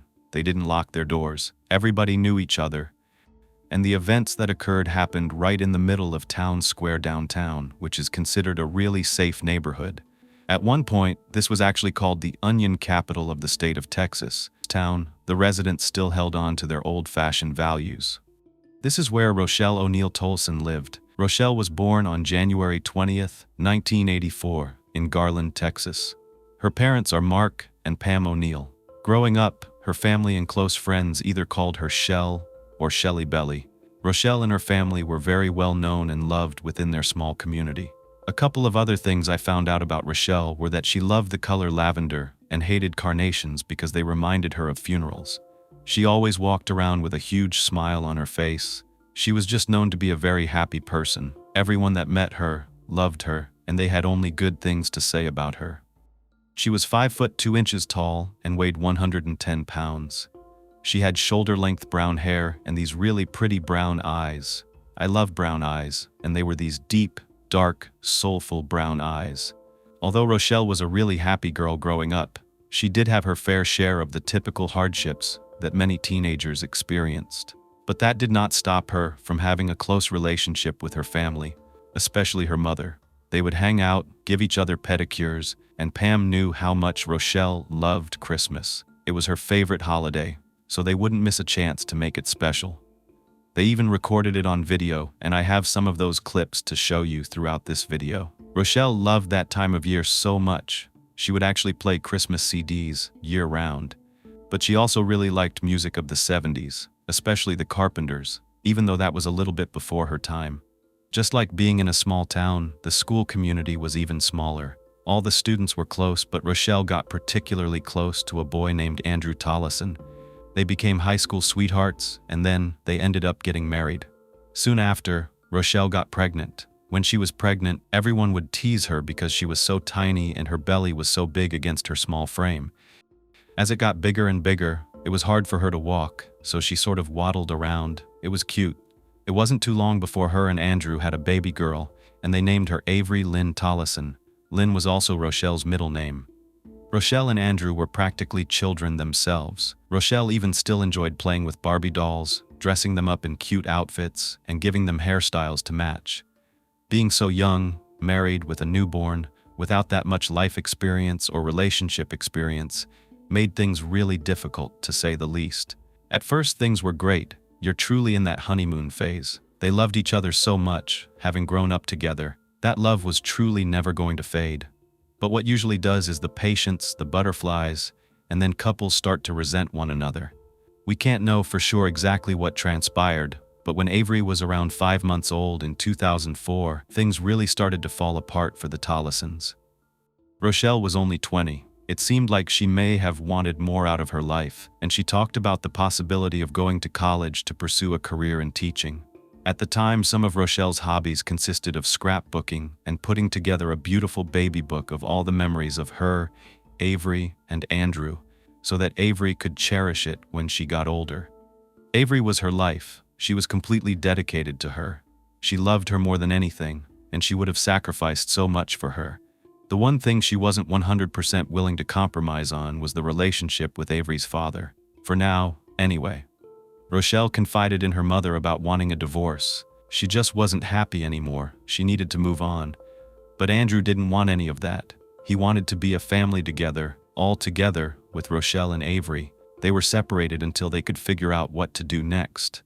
Meanwhile, Rochelle was living alone with 6-month-old Avery near the middle of town.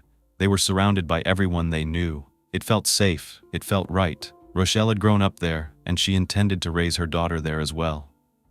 Andrew and Rochelle were estranged. The divorce was not easy. Andrew told Rochelle he was going to get full custody of Avery. Of course, Rochelle wasn't having it. She would fight to keep her daughter no matter what.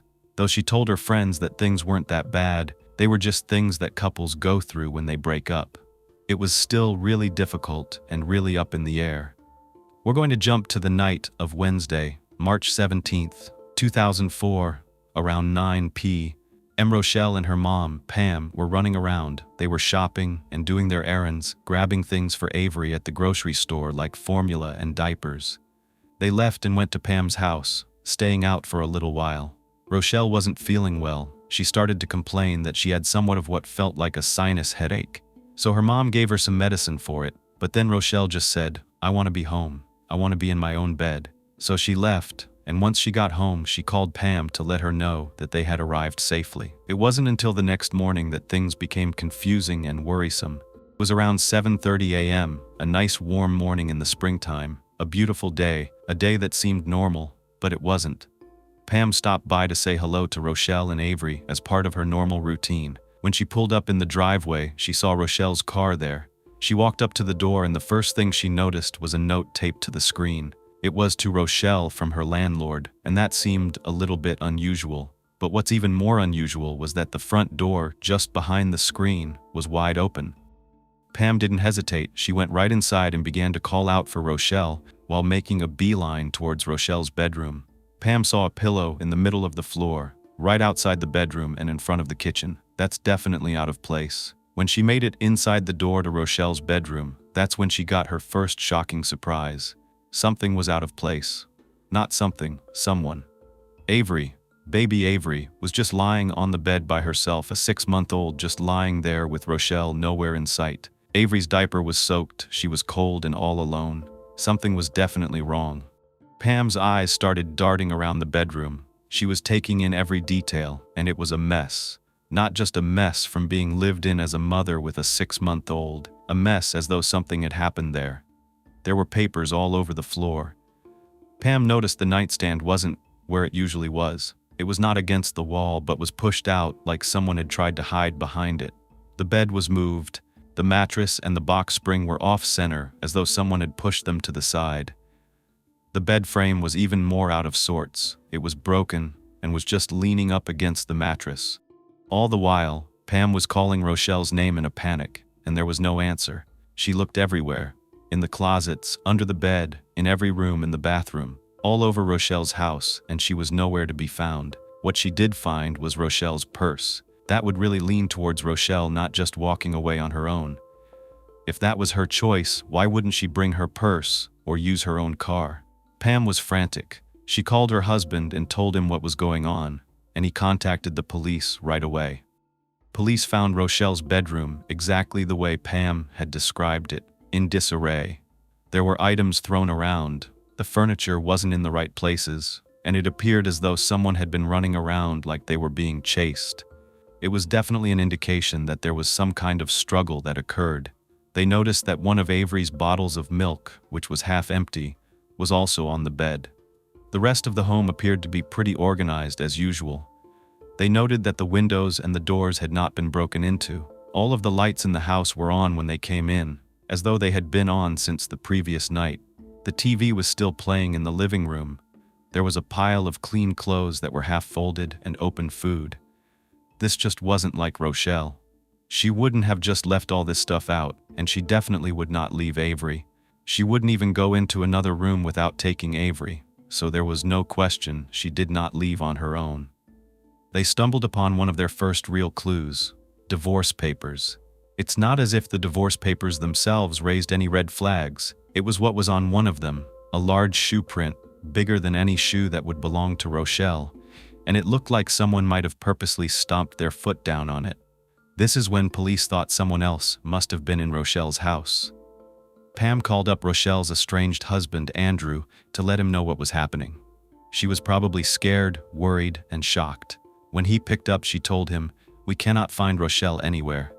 To her surprise, Andrew didn't seem to care. He said, "I'm busy at work, too busy to deal with it, and I can't leave work," so he just kind of left it at that. You know what I'm thinking, and it's true in this case.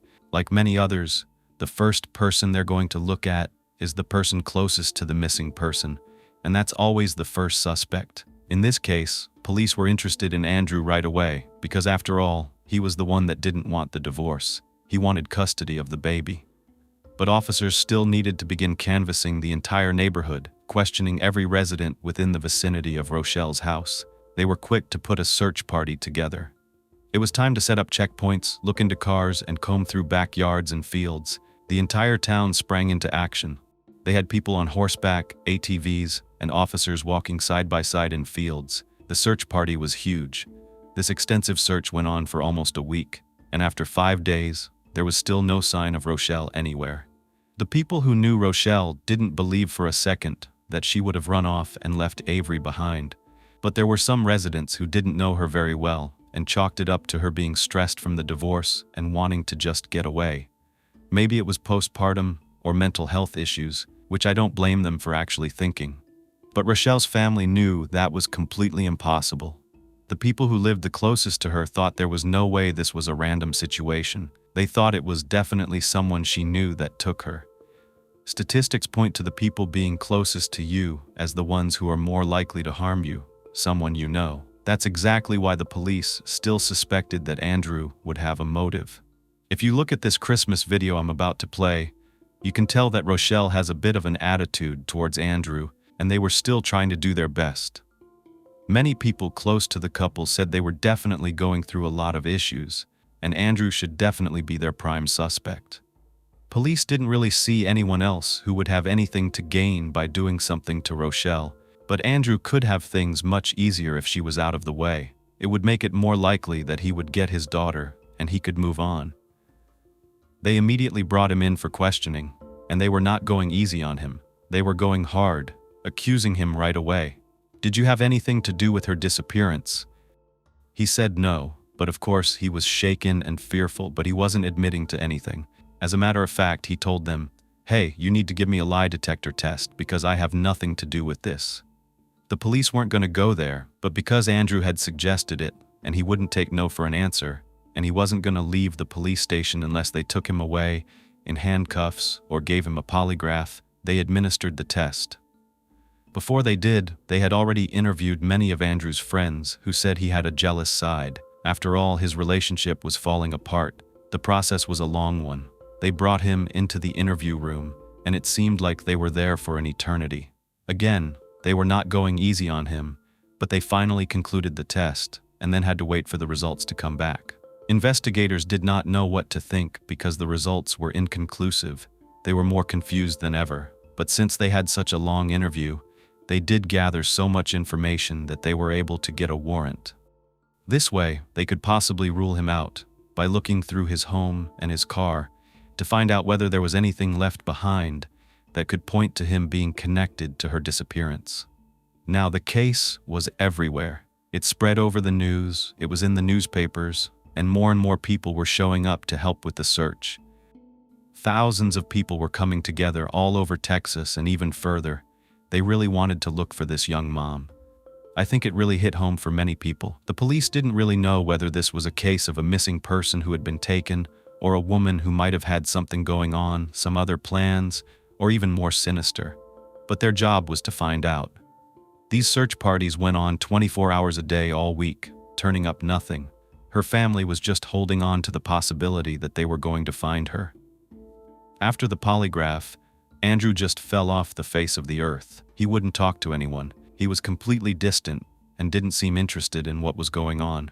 Besides, he had given the police an alibi. Everybody handles these situations in a different way. It would make sense that he was distraught over the fact that the mother of his daughter is missing, a woman that he's loved and grew up with. But they still had their suspicions, even though he gave them an alibi because she was last seen the night before, around 10:30 p.m., at her mom's house, leaving to go back home. She had called her mom to let her know she actually got home. It seems like the disappearance had to have happened between the time she talked to her mother and the next morning when her mom came over. That's not that many hours. We're estimating 10:30 p.m. to 7:30 a.m. Andrew told police, "I couldn't have had anything to do with it because I was in Blue Ridge attending a party." He said he was there all night long, getting totally obliterated, taking his mind off everything that was happening in the relationship, and that his friends drove him home. He got to his house around midnight that night. He says, "I never left the house, and the next morning I went to work." And he did go to work. They knew that was true. His work confirmed that.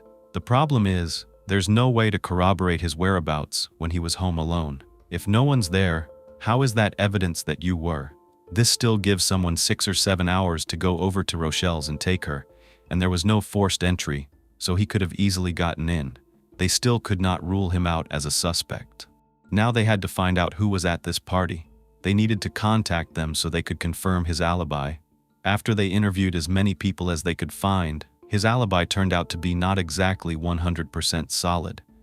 However, his family was home, and they did confirm he came into the house.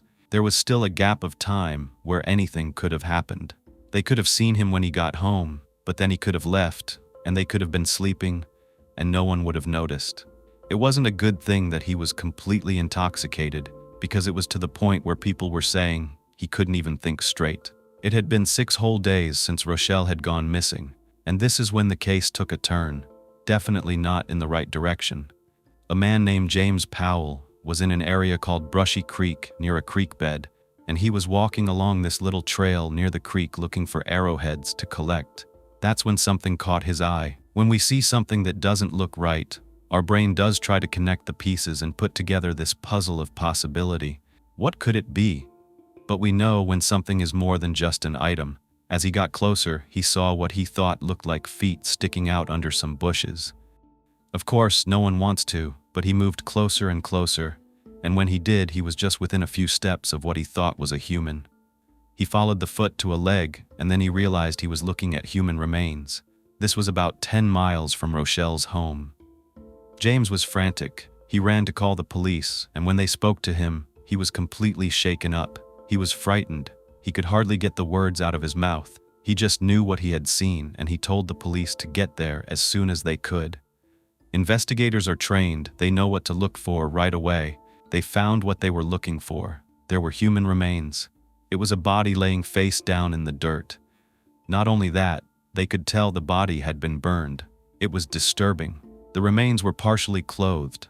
There were clothes that were almost burned into the skin, but there was nothing from the waist down. They also noticed that there was something tied around one of the ankles, and it looked to be some kind of rope. There were all kinds of leaves and branches that were broken and put on top.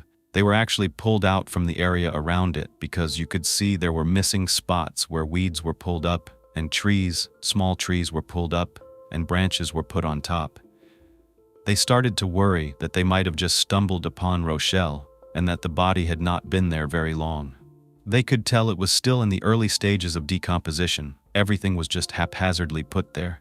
Unfortunately, the remains were charred beyond any type of recognition. What they could figure out at that point was that this was not where the fire happened.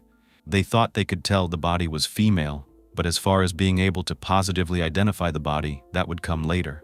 The remains were sent to the medical examiner's office, and meanwhile investigators were still combing through that area.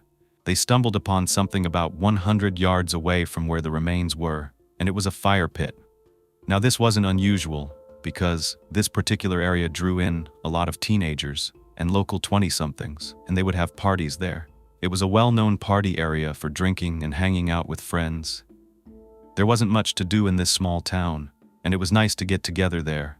They were under these oak trees. It gave you a lot of privacy and room for a really large group of people to gather. However, they could tell there were remnants of a fire, but not in the fire pit. It was sort of off a little bit in a different area, and that really stood out to detectives. Now they wanted to understand, why wouldn't the fire be in the center of the pit like usual? They started going back and forth between where the remains were found and this other fire. They realized there was a path through the dirt between those two areas that looked like something had been dragged.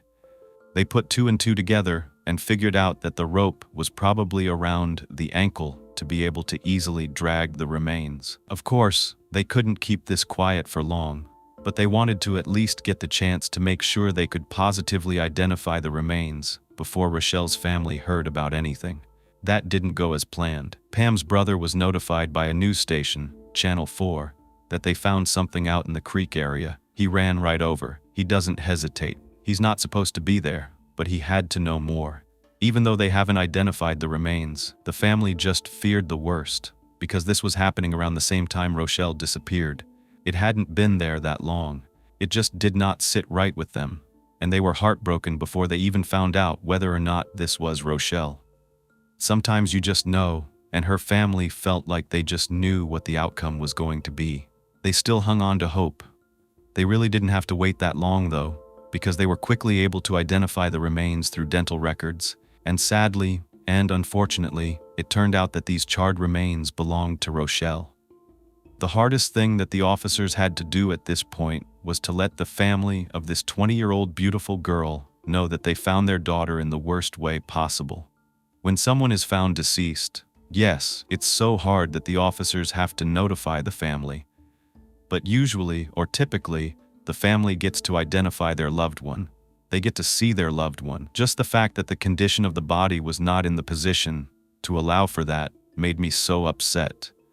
The police had to give them one piece of bad news after the next, and let them know she's part of a crime scene and you can't look at her, you can't come see her, you can't hug her or hold her, touch her, and you can't even say goodbye. How they found out that this crime seemed to be motivated by sex was before she was deceased. Someone had forced themselves upon her, and there was direct evidence of that. This was not consensual because of what they found and the damage. Most of her hair had been burned. Her clothes were charred in a way where they were sticking to her. There was that orange rope around her right ankle. And then they found 2 grommets from a tarp lying on the back of her left leg and under her head. There was a tarp they found nearby which was also burnt, and they found several pieces of it like it had torn when it was being pulled throughout the path. And this is just, I guess I don't even have to mention what they found at the fire pit because there's no other place that this could have happened. But just to make 100% sure that it was the smaller fire and not inside the fire pit, they did go and have to sift through all the ashes, and they found pieces of the tarp and the orange rope and skin and hair and things like that. They still can't confirm where the incident happened. They now know where the burn site is, and most likely the fire was to conceal whatever happened before that. There was a 5-inch bruise on her left knee, and then there was a smaller one that was in front of her left thigh. There was also a big hemorrhage of some kind on her shoulder, injuries to her scalp from 3/4 of an inch to 3 inches, and deep wounds as well, particularly in her neck and her spinal column.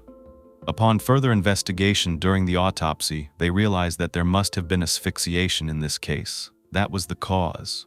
It wasn't easy for anyone, even the medical examiner, to look at Rochelle's remains. It was devastating. No one could even believe that what they were looking at now used to be this beautiful, vibrant young mother who had her whole life ahead of her. This is something that was going to stick with them for the rest of their lives. They said that one of the injuries was so deep that it chipped her spine. This was done out of rage. Her parents went from being so happy about their daughter getting married and having a baby to planning for her funeral. A funeral for your child. It was at First Baptist Church. There were so many people there to support the memory of Rochelle's life and to support her family.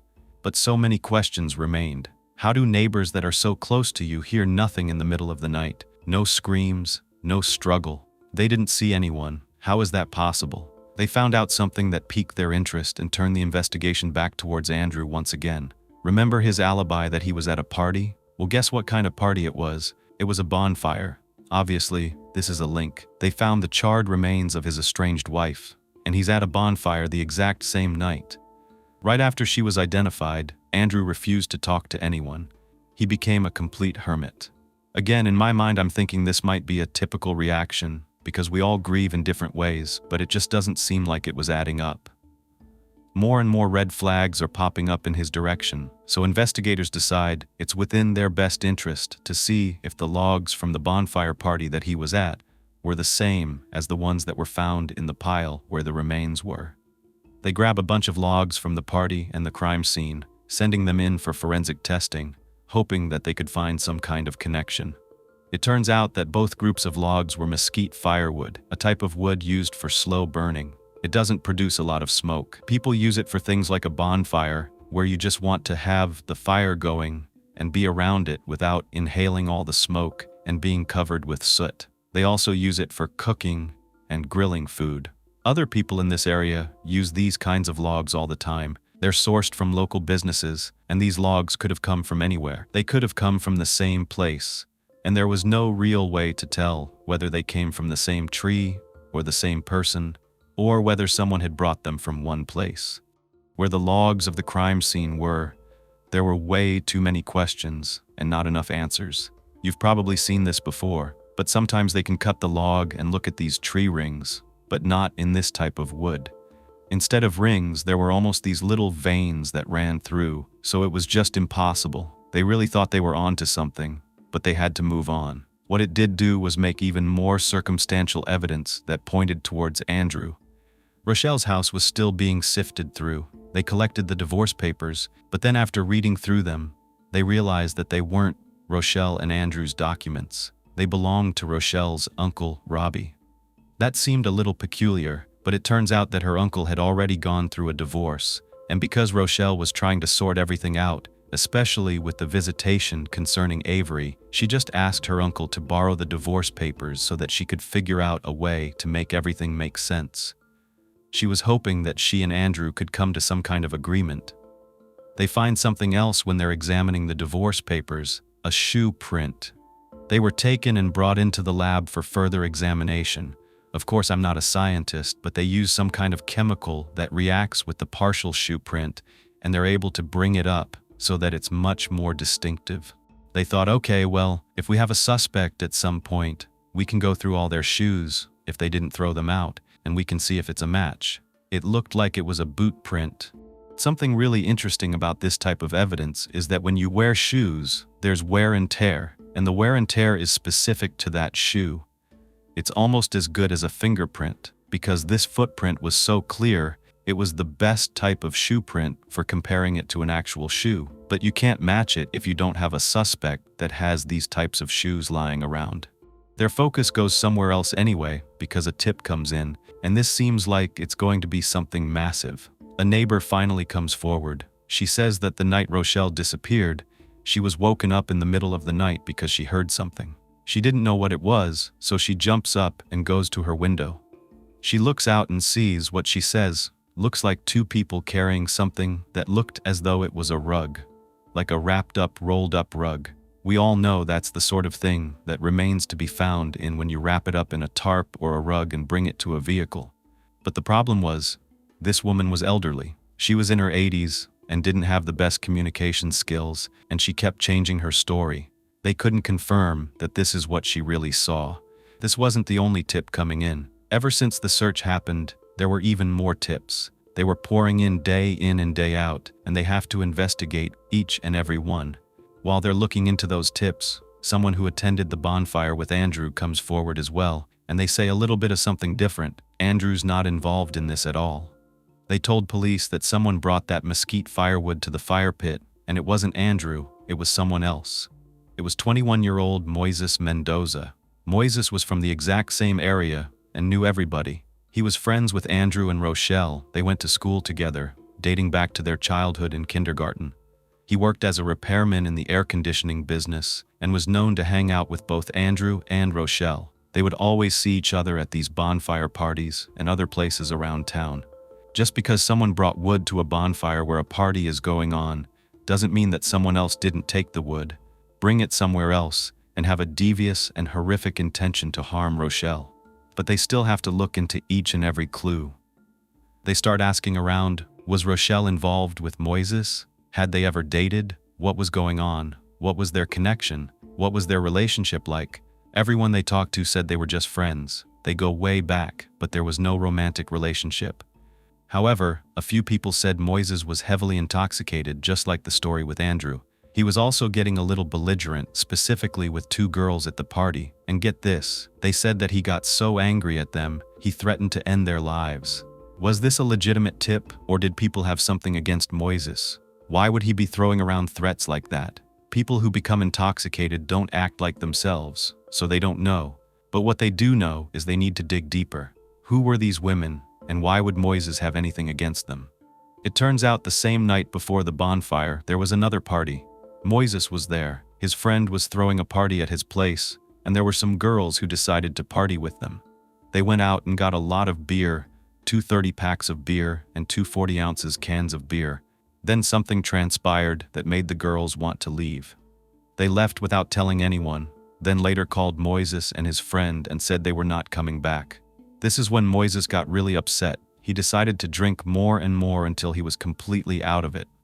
When he went to the bonfire, he drank even more, and that's when he was bothering those two other girls.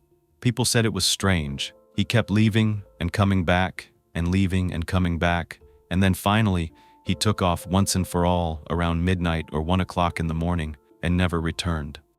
So, we have these two men who are close to Rochelle, who were at the same party the same night, who had both been drinking until they were completely out of their minds, intoxicated, and they kind of left around the same time.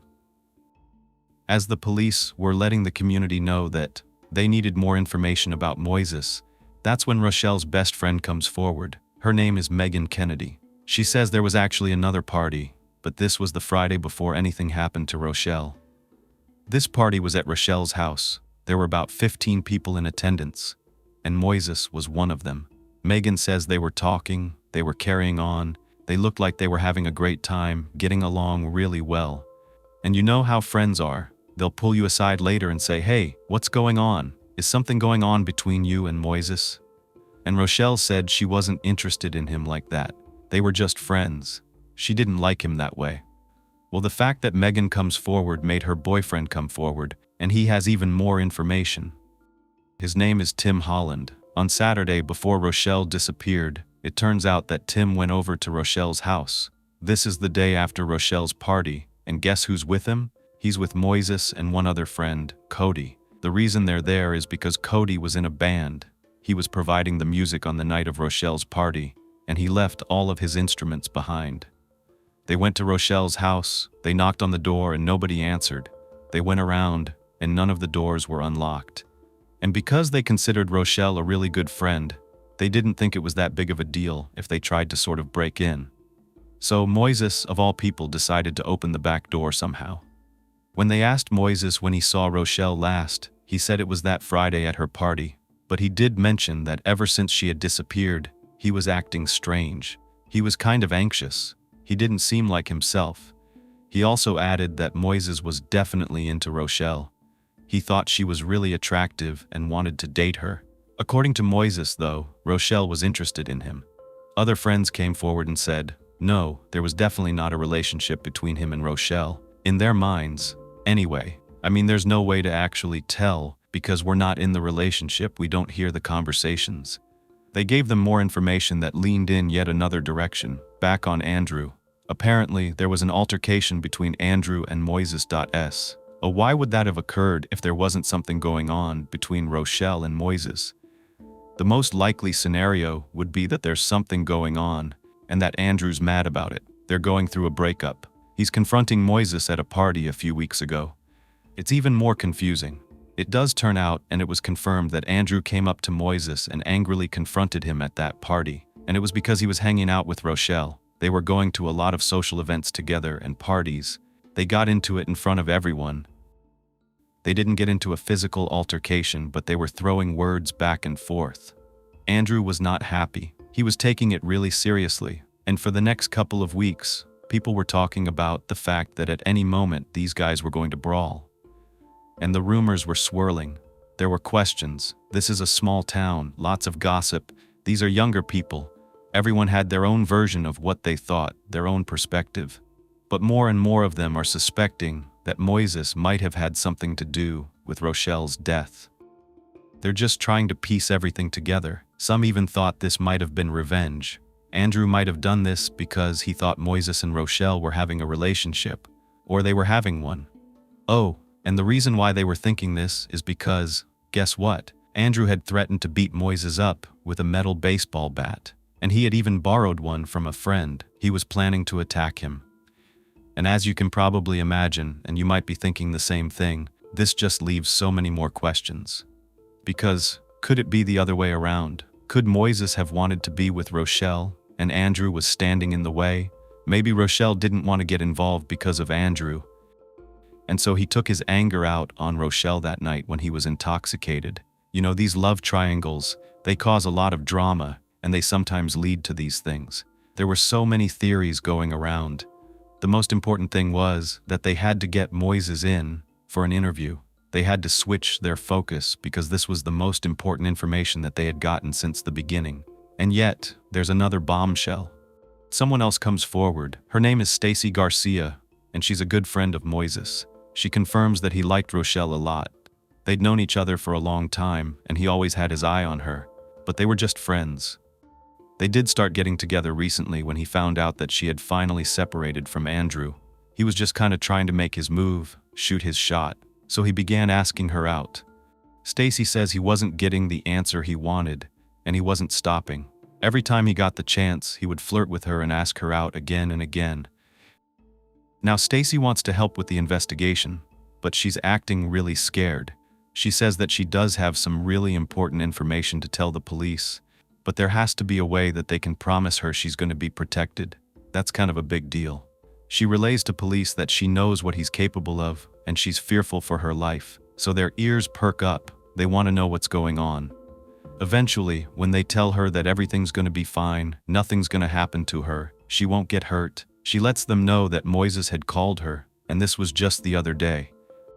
He says he wants to go on a drive, so he picks her up, and they start to drive and talk. That's when she starts giving police some information that only the perpetrator would have known.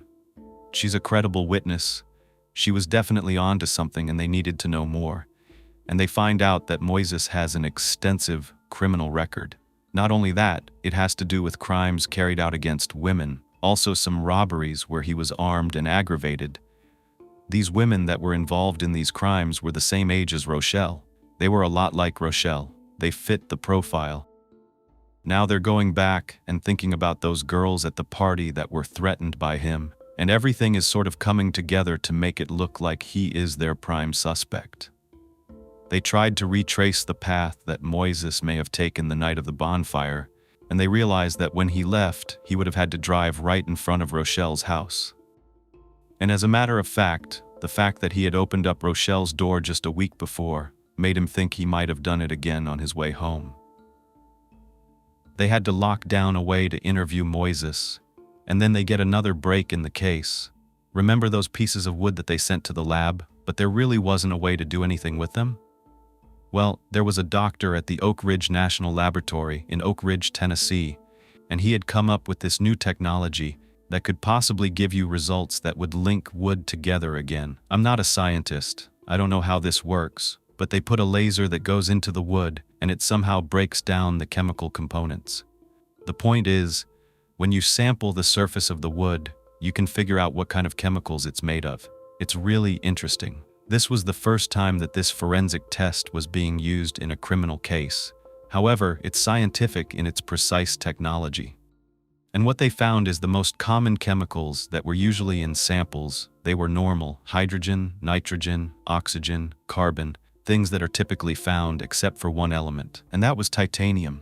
Titanium did not naturally occur in this kind of wood, so now they're thinking the only way that this wood would have titanium in it is if it was around an industrial area, because titanium pollutes groundwater, and then the tree grows in that area and it accumulates the titanium within its chemical makeup. They test all the wood, the ones from the party and the ones from the crime scene, and they match. They all have the exact same level of titanium. So these sets of wood came from the exact same place. They were a 99.99% match. Not only that, they came from the same population of trees, if not the exact same tree. So what does this mean? Well, it means that there's just more circumstantial evidence that points to Moises and Andrew. Both of them, they weren't quite sure because both men had access to the logs. Well, that really good friend Stacy was about to give them a lot more information about that car ride. Meanwhile, they finally brought Moises in for questioning. They got a warrant for his home and his vehicle. And now, I do have clips of this interview. Remember, at the same time, police are at his house, they're in his car or his truck, and guess what they find? Blood on the tailgate and in the bed of his truck. So of course they take samples and send them back to the lab. Investigators are now going hard with the questioning. They are laying into him, telling him they think he has done this. Of course, he's angry and he's getting upset. I think anyone would if they're being accused of a crime, especially one this heinous. They just want to try something that's going to get him to open up. Maybe they can be a little bit more sympathetic. Like, what happened? We understand. But again, they're still searching his home. And guess what they find? A pair of boots. And they're covered with dirt in what looks like gasoline and soot. This is getting more and more convincing that he's the one that had something to do with this. They bring the shoes back to the lab right away, without even doing a thorough test. Just by looking at the pair of boots, they can tell that the soles of the shoes match what the print looks like. They're the same size, the same design, and guess what? They have some of the same markings. But now they have to check for something else, the accidental characteristics. Some of us walk on the road, some of us walk on the sidewalk, some of us wear them in the car. There's just all these different chances for them to be damaged in a specific way. When you're taking them and putting ink on them and putting them on a piece of paper and testing it against the print, you're going to see those undeniable characteristics. There's no other way that they're not a match if these characteristics exist in both. And guess what? Well, you could have guessed it. Of course you could have. They were a match. These shoes came from Moises's house. They're a match on the papers. He was there. They're still only finding circumstantial evidence. They have not actually found something that connects him 100%. But they didn't stop there. They found some jeans in the house, and they were blood-stained. So they went ahead and tested those, and guess what? They found it matched Rochelle's DNA. I mean, it's over for Moises right there. There's so much evidence piling up. And what does this mean? There's still some theories that maybe it could have been both Andrew and Moises. At this point, investigators are about to confront him with everything they have because now it's not circumstantial, it's forensic evidence. We have her blood on her pants. They could even smell an accelerant in his house, gasoline or something similar to it, and they just knew he had to have done this. But they needed him to confess, and more importantly, they want to know how, and they want to know why. So they keep pressing him and pressing him and pressing him. Meanwhile, they're getting Stacy to open up. Remember, she was the one that was driving with him, and she said something. She says, "He told me it was him." She said that Moises told her, "I have something to tell you and you're going to be mad at me." And then he says, "Stacy, I did it. It was me." He said he took her by the neck and took the life out of her and then hid her behind his own home. He said that he picked her up from her house. Avery had fallen asleep and that she went on her own volition, leaving her baby asleep alone. Okay, but remember, the room was in disarray. That was not a scene where someone just walked out by themselves and wanted to go hang out with some guy that they were interested in. That's all that Stacy would tell them. And when they tried to contact her for more, she wouldn't answer. And this is getting really intense. She probably knows if he did this to Rochelle, he could do it to her. But after pressing him, he confesses. He finally admits that he did it. He tells them that he can tell them anything that they want to know. They knew what happened. They had that information. They were armed with the evidence and everything pointing toward him. He said he woke up the next day and he thought, "Am I in a dream?" And then he realized, "Oh yeah, I did this." He confesses to taking Rochelle's life and then setting her on fire so that he could hide the evidence, so that he could hide his fingerprints. And investigators are right that rope was used to drag her. He literally tells them that he will take them to where it happened, but that he wants a bulletproof vest when he goes to the crime scene. Really? He doesn't want to die? He doesn't want to die, but he's willing to take the life of someone else? But he's concerned that someone's going to harm him? Oh, they arrested him. He's in custody, and when he's going to show them the crime scene and he's handcuffed and shackled and wearing a bulletproof vest, he seems excited. He says he didn't use gasoline, he used lighter fluid. He's telling them everything and just talking fast. It's almost like he's on some kind of high, the high of excitement, the exhilaration that he did this. How could anyone act like that? He said that he buried the lighter fluid and the matches because he had taken them from his home. He says that after he went to the party, he drove home, and as he was passing her house, he sees that she has a light on. Because, she had gotten home and she had a sinus headache, and she was doing laundry, eating a snack, baby was probably going to bed. He did use that back door like he had done before. He says he let himself in, but when he got there, she was fine with him being there. She's just in the kitchen in shorts and a little t-shirt. He says that they just went to go grab some cigarettes. She was just in the kitchen, and she wanted cigarettes. But the police don't think that adds up, because when they went to her home, they found a pack of cigarettes at her house. It wasn't as though she didn't already have cigarettes. They know she never came back. So did she really need to go out for more? They know the house was a mess and that this was not voluntary. He says they started driving, and for whatever reason, something happened. He doesn't know why, but he grabbed her by the throat, and the next thing he knew, she was unconscious. He doesn't explain why he does this. He says he doesn't even know. And his other excuse was, he was drunk. But not all people that get drunk carry out this kind of crime. It just horrifies me to know that he's able to tell this story, just nonchalantly tell this story that he's describing the last moments of somebody's life, like he's talking about eating breakfast. He tells police, "Oh, my hands are sore." He's like rubbing his thumb and his hands. They're so sore from all the work that he had to do. Really? Who cares? But this really got to me because she's not even deceased. She's alive, she's unconscious, but she is alive. And what does he do? He goes to the back of his house, and there's a big field there. She comes to, and apparently he doesn't want her to know that it's him, so he covers her face with a ski mask, and he does it again and again. He takes his hands on her neck, the same thing over and over, and it's just really disgusting to me. She's begging for her life, she's trying to escape. She was asking him why. You can hear him say it. She tried to get away. Tell me about that. She couldn't. Why are you doing this? And I told her, I don't know. And at this point, he was forcing himself on her. We know that there was injury, just taking advantage of the situation. It's terrible. He finally got what he wanted this whole time. He's just been fantasizing about wanting to be with her. Well, he takes what he wants, and it's sickening. It's not something that my brain can comprehend. And for good measure, he takes out his pocket knife, and he uses it to penetrate her throat. But instead of telling police what really happened, because we know what happened, he describes it as poking her neck. Really? No, this was a wound that chipped a vertebrae in her spine. He says that after he's done all this, he didn't know what to do. So he decides to go back to his house where there's a lot of trees and weeds and brush and tears them out so that he can put them on top of her. He goes back, he gets his truck, he moves her body. But that's not where she was found, because a few days later, investigators actually went by his home. He wasn't even a suspect. He was acting really nervous, and that's when he became scared that they were going to find her. So he decides to go to the fire pit. I have never heard anything like this before. He didn't want to touch her. Now you don't want to touch her, but this is the woman that all you could think about was touching her and getting to her. After everything that he told investigators, he's the audacity to plead not guilty because he didn't want to die. You can take someone's innocent life, a mother, a young girl, but he's so cowardly that he wants to avoid death himself. This man has no remorse. He is completely blank and sickening and cold-hearted. What we know is that he was in that house. His shoe print was on those divorce papers. There was a struggle. She didn't go with him on her own. When you plead not guilty, prosecutors now are forced to prove that it happened, to gather all of the evidence, all of the forensics, and remember, the forensic evidence about the logs had never been used in a criminal case.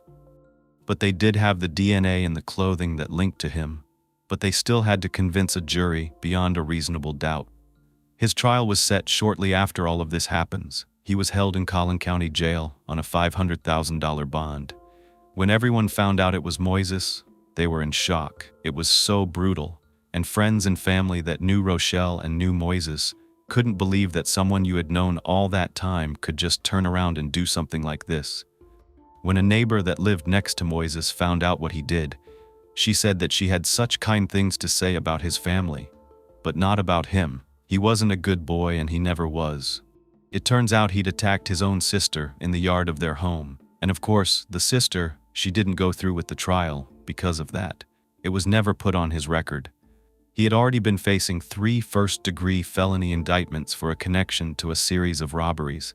And at the time that this was happening, apparently he had a tracking device on his ankle. I don't know how these people seem to slip through the system. I just don't get it. A guy named Roy Levins that remembered Moises from him cutting his grass around the neighborhood said that he was polite and hardworking and his dad worked in a church. They just had such a hard time piecing this together and realizing that this actually happened. Andrew was completely beside himself. He acted the way he did because he just lost the love of his life. He said he would always continue to love her and that he would always be there for Avery in any way that he possibly could. And then, he truly loves her with all of his heart, and he'll always remember her and make sure that Avery would never forget her mother. Even though she was never going to be around anymore, Andrew's mother and Michelle's family really wanted Avery to have a beautiful life. They never wanted her to forget her mom. They said they would give her the baby book and that they would always show her pictures and videos so she would never forget her mother. There were some letters that were found, some letters that were written to his parents, and I want to tell you about them. But first, I want to give you some happy news before I go into that. Avery is being raised by Rochelle's parents, and they're so grateful to everyone that helped with the search. They're grateful to the forensic technicians, the investigators, and their community. They're also so grateful that this man is going to be put to death for his horrendous crime. While I was looking through all of the websites, I found an anonymous post on a website called truecrimefanclub.com.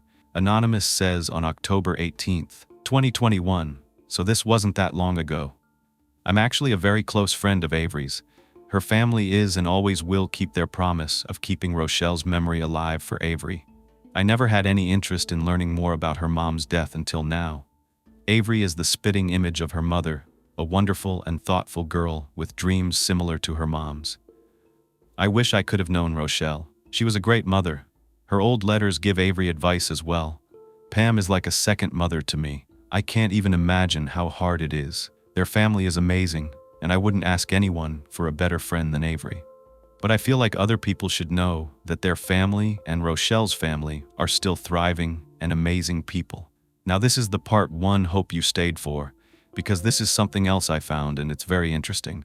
2 days after he was arrested, he wrote that letter to his parents, and it said, "I don't know what happened to me. At that moment, I turned into the devil."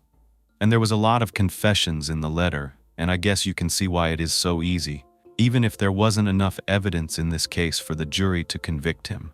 In that same letter, he says that he's trying to repent, and he takes all responsibility, but adds, "I don't know that when you find this, I will be alive or dead." He was put on July 24th watch when he was booked into jail because, they were afraid that he might do something to himself.